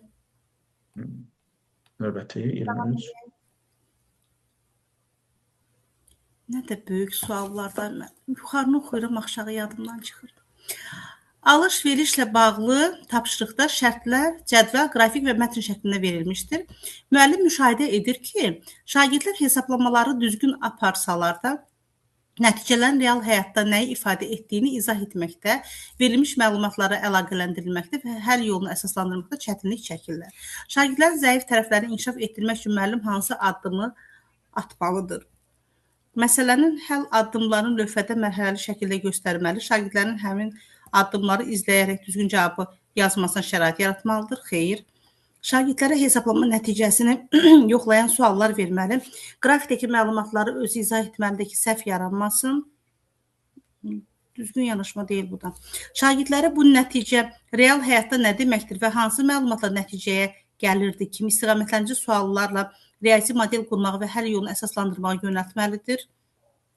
Bəli, bu düzgündür. C variantı düzgündür. Məsələni ev tapşırığı kimi verib növbəti dərsdə düzgün cavabı təqdim edərək həlli ümumiləşdirməlidir. Xeyr. Dərsin əsas diqqətini düsturların yadda saxlanılmasına, xeyr, bu da hesablama sürətinin artırılmasına yönəltməlidir. Xeyr. C bəndi. Düzdür. Zəif tərəflərini inkişaf etdirmək üçün düzgün addımlar yönəltmək suallar. Biraz praktiki təcrübi tapşırıqdır da, elə bil ki, o gündəlik həyatını əlaqələndirir deyə. 24. Müəllim qüvvə və hərəkət mövzusunu izah etdikdən sonra şagirdlərə təcrübə aparmağı tapşırır. Şagirdlərdən biri düsturları bilsə də, təcrübə zamanı nəticəni izah edə bilmir. Səbəb nəticə əlaqəsi qurmaqda və gündəlik həyatdan nümunə gətirməkdə çətinlik çəkir. Müəllimin verdiyi suallara şagird mexaniki cavablar verir, fizika anlayışlarını kontekstə uyğun şəkildə istifadə edə bilmir. Müəllim hansı addım atsa şagirdə kömək olar. Demək, müəllim təcrübə zamanı əldə olunan nəticələrin səbəb-nəticə əlaqəsi əsasında şərh edilməsinə yönəlmiş, açıq və istiqamətlendirici suallar verərək şagirdin fizika anlayışlarını gündəlik həyat nümunələri ilə əlaqələndirilməsi şərait yaratmalıdır. Bu uyğun gəlir. Müəllim şagirdin verdiyi zəif cavabları qiymətləndirmədə nəzərə alaraq onun daha məsuliyyətli və diqqətli olmasını çalışmalıdır. Gələcəkdəki dərslərə daha hazırlıqlı olsun. Xeyr.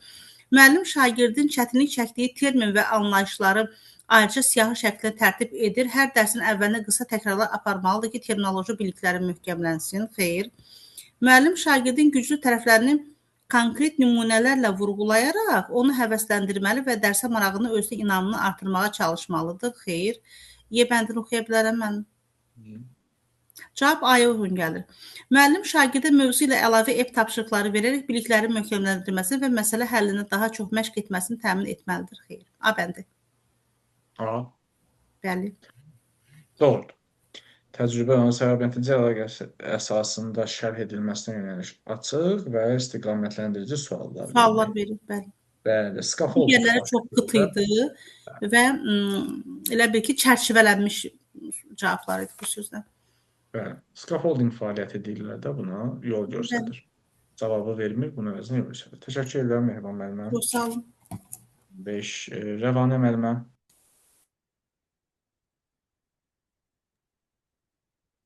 Uyğunsuzluğu müəyyən edin. Savadlılıq kompensasiyası zəngin söz ehtiyatına malik olmaqla ölçülür və oxuduğunu səthi şəkildə anlama bacarığına əsaslanır. Savadlılıq.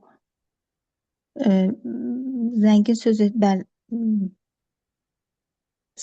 ehtiyatına malik idi də, düz demədim. Əminsiniz bunun düz olduğunu? Bu zəngin söz ehtiyatı orada bir dənə zəngin söz ehtiyatına malik olmaq üçün oxuduğunu səthi şəkildə bir dənə var idi zəngin söz ehtiyatına malik adı olaraq adını deyə bilmirəm. Siz orada niyə ilişib qalmışsınız ki? O vədən sonra da var axı. Və oxuduğunu səthi şəkildə anlama bacarığına əsaslanır. Səthi şəkildə anlamaq sizcə yaxşıdır? Bəli. Səthi şəkildə nəyisə anlamaq yaxşıdır? Səthi sözün mənası bilirsiniz? Xeyr. Bəli, bildim. Xeyr. Xeyr, bu düzgün deyil. Sadəcə olaraq izah edə bilmədim. Səthi şəkildə nəyisə anlamaq, o yaxşı şey deyil. Səthi odur ki, üzdən də. Bəli. Qurani şəkildə üzdən. Quru da belə. Ötəri öyrənmək kimi bir şeydir belə. Bəli. Səthi şəkildə anlamaq savadlılıq ola bilərmi? Xeyr. Bir də orada zəngin söz ehtiyatına malik deyəsən savadlılıqda deyildi. O yadımdan çıxdı. Çox dil bilməkdə idi. Hansı birindəsə var idi. Savadlılıq ola bilər. Öz fikrini ifadə etmək üçün zəngin söz ehtiyatına sahib olmaq ola bilər. Amma məsələ burada səthidir. Səthi ola bilməz axı. Ona Savadlı fikir insan vermədim. səthi Yarıya başa kimi oxumuşam. düşmürsən. Orada müəllimə deyir, zəngin lüğət savadlılıqdaydı, çox dil bilməkdə idi. Desəm belə bir şey idi. Yox, Hə. nəsə ondan fərqi var idi. Müəllimə orada işlətdi. Hə. Başqa dildə zəngin söz ehtiyatına sahib olmaq çox dil bilməkdir. Bəli. Hə.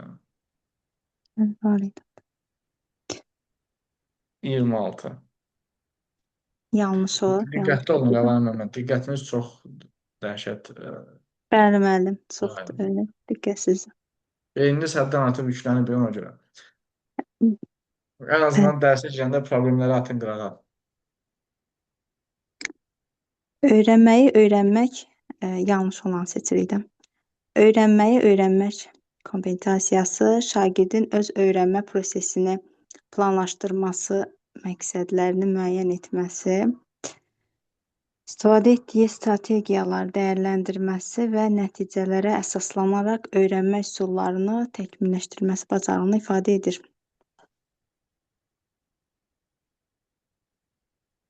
Düzdür, müəllim. Var. Elmi kompetensiya şagirdin ətrafı müşahidə edib sual verməsi, əsaslandırılmış nəticə çıxarması və bu nəticələri real həyatda tətbiq etməsi bacarığıdır. Elmi kompetensiya, bəli, bu var idi də real həyatda da tətbiq etməsi. Mədəni məlumatlılıq kompensasiyası insanın öz mədəniyyətini tanıyıb dəyərləndirməsi, başqa mədəniyyətlərə, bəli, bu da düzdür, yanaşması. Yanlışı seçirik bizə. Rəqəmsal savadlılıq insanın internetdə informasiyanı sadəcə tapması deyil, onun etibarlılığını yoxlaması, şəxsi məlumatlarını qoruması, rəqəmsal alətlərdən problemləri həll etmək üçün məqsədini bu düz idi deyəsən, amma burada rəqəmsal savadlılıq deyildi, yoxsa o riyazi idi deyəsən, onunla qarışdırıram. Rəqəmsal savadlılıq İnternetdən istifadəni sadəcə tapmaq yoxdur, deyir, rəqəmsal alətlərdən problem həll düzdür də burada. Bəli, düzdür. Yemin səhv başqa yolu yoxdur. Baxaq, bir dənə yeyim, nəyə görə səhv bilmirəm. Sahibkarlıq kompensasiyası şagirdin verilmiş tapşırıqları dəqiq icra etməsi və mövcud qaydalara ciddi şəkildə əməl etməsi ilə xarakterizə olunur. Sahibkarlıq kompensasiyası deyil. Sahibkarlıq nə idi? Kompetensiyanın mənası.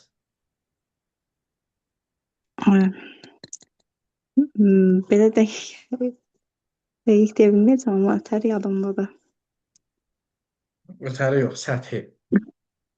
Sadəcə olaraq belə izah edə bilmirəm, amma bəli, müəllimə yazdırdı, iş qurmaq, biznes qurmaq. Hə, təxmin elə bir şeydir də, bəli. Aşağı çox izahla desə, bəli, iş qura bilmək, biznes qurmaq, onu idarə eləyə bilmək, onu insanlar bir dəyərə çevirmək, o qurduğun ideyanı, biznesi sata bilmək. Sahibkarlıq budur da, bura verilən tapşırığı dəqiq icra eləmək, mövcud qaydalara əməl eləmək kimi məsələlər daxil deyil. Bu kompetensiyaya əlaqəsi yox. Bu sözə baxan olmaq deməkdir. Təşəkkür edirəm Rəvanə müəllimə. Çox sağ olun. Aytəz müəllimə.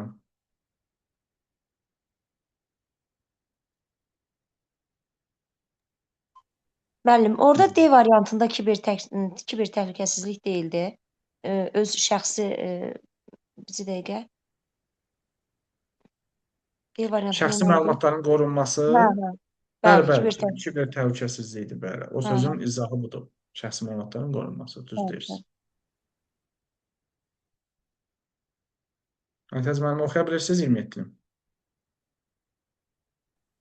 Salam müəllim, axşamınız xeyir. Axşamınız xeyir. Müəllim şagirdlərə məktəb yarmarkası adlı praktik tapşırıq verir. Şagirdlər qruplara bölünərək ideya düşünür, lazım olan resursları planlaşdırır, mümkün xərcləri və gəlirləri təxmin edir, məhsulun tanıdılması üçün üsullar müəyyənləşdirirlər. Verilmiş situasiyada müəllimin şagirdlərdə formalaşdırdığı kompetensiyanı və onunla bağlı doğru fikri. Mədəni məlumatlılıq, yox müəllim, mədəni məlumatlılıq deyil. Məktəb yarmarkasında deyir. Yox, mən burada mədəni məlumatlıq yoxdur. Sonra gəldi deyir, sahibkarlıq kompetensiyası. Bu bacarıq məhsulu satmaqla məhdudlaşır və risklərin qiymətləndirilməsi, xərc gəlir hesablaması kimi bacarıqları əhatə etmir.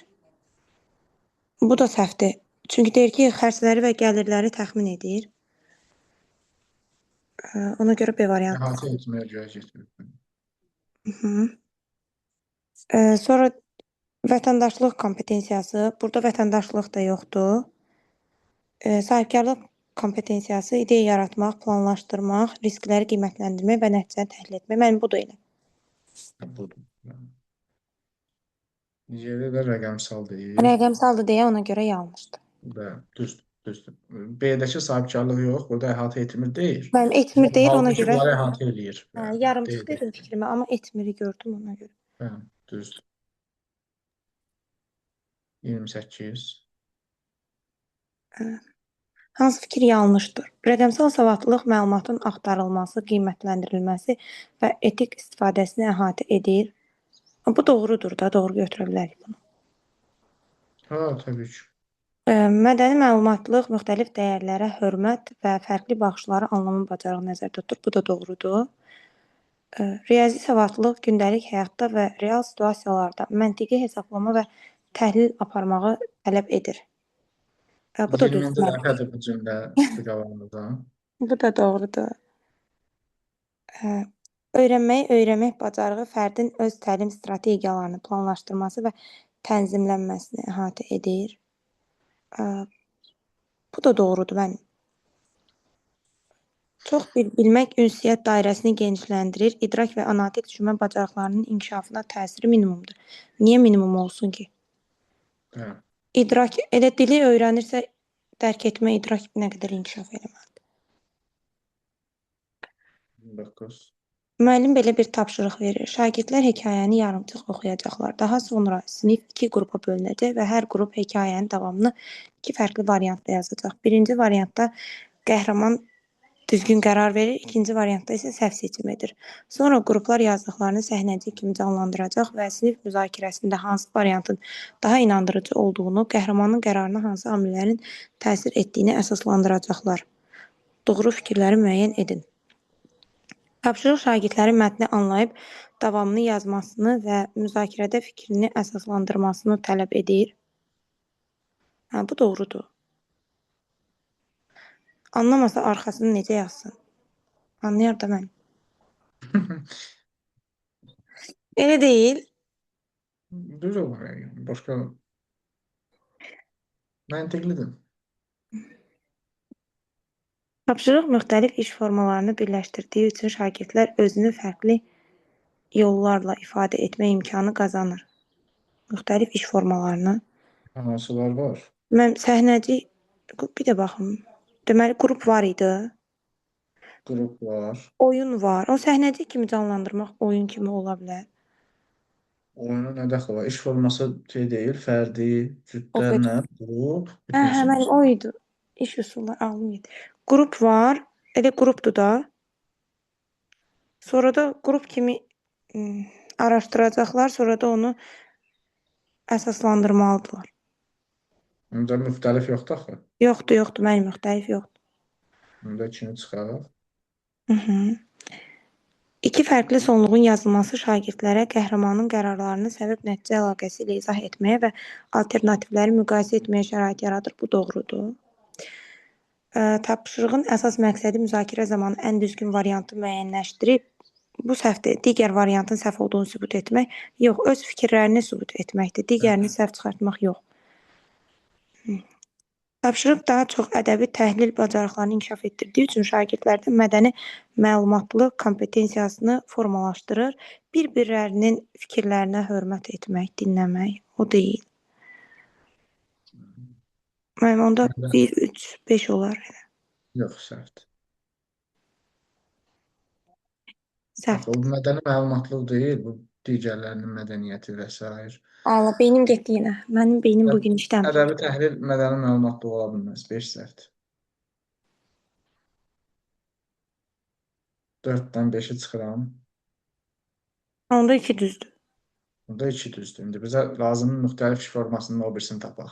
Mən birinci Bizə oxuyurlar, şagirdlər yarımçıq oxuyacaqlar. Hələ özləri oxuyurlar, sonra qruplara bölünürlər.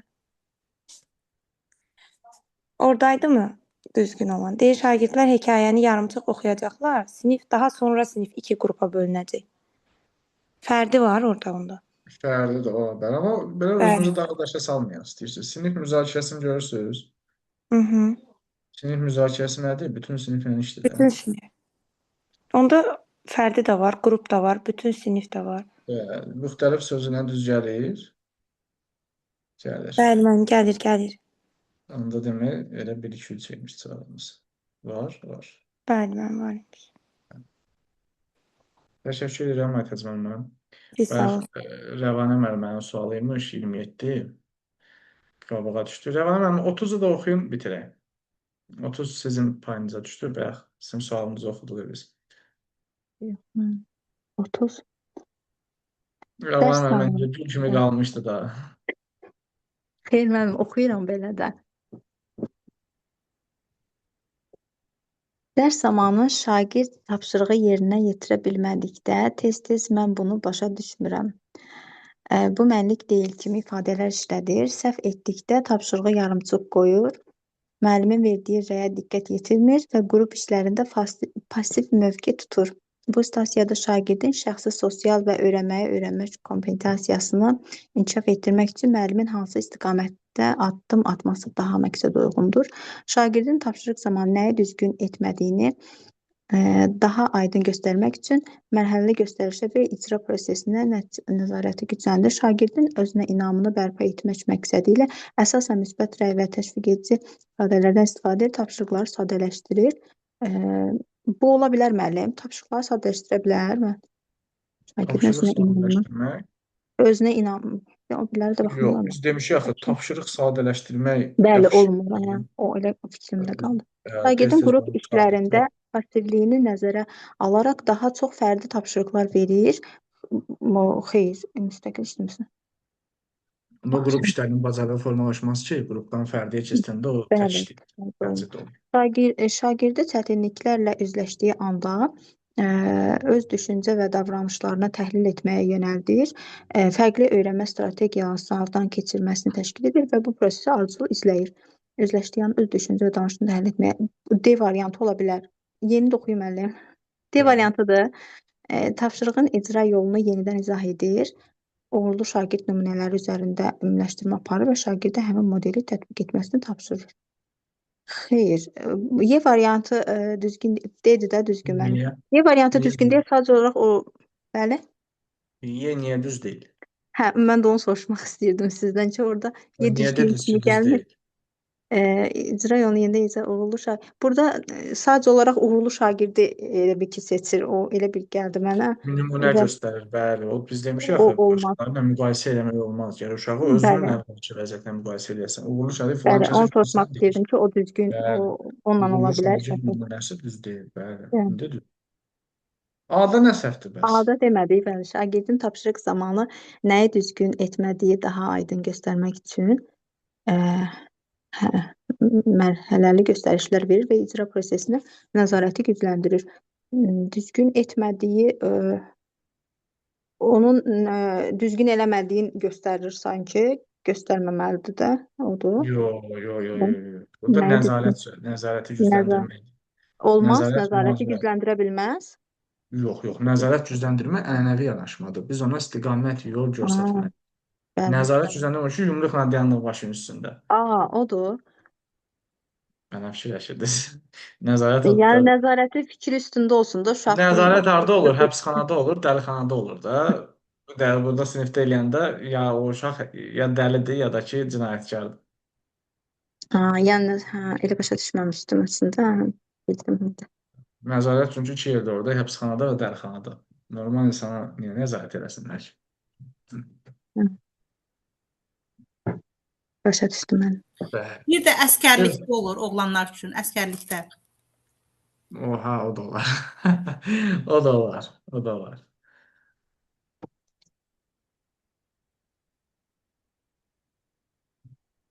Deməli belə. Bu günlük bu qədər, hörmətli müəllimlər. Növbəti dərsində mövzusunu yerləşdirəcəm. 21-ci əsr bacarıqlarını tamamladıq. Davamı gələcək növbəti mövzuların. Qısa mövzu eləyəcəm. Vaxtımız az olduğu üçün rahat olsun sizə. Müəllim, Bir biz dərs nə vaxt ümumi sınaq işləyəcəyik? proqramı bitirəndə. Tamamilə bitirəndən sonra? Ümumi sınağı bəli. Tamam. Amma bölmə fəsil sınaqlarımız olacaq. Keçdiklərimiz hissəyə qədər. Bütün Hə, mövzuları o müəllim demək istəyirdim. sertifikasiya kimi bitirəcək imtahanlara kimi.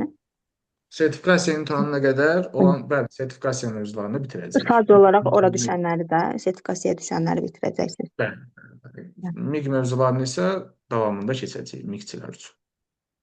Bəli. Belə, sağ olun, hörmətli müəllimlər, sağ olun, qalın. Növbəti dərsdə görüşürük. Sağ olun müəllim. Sağ olun.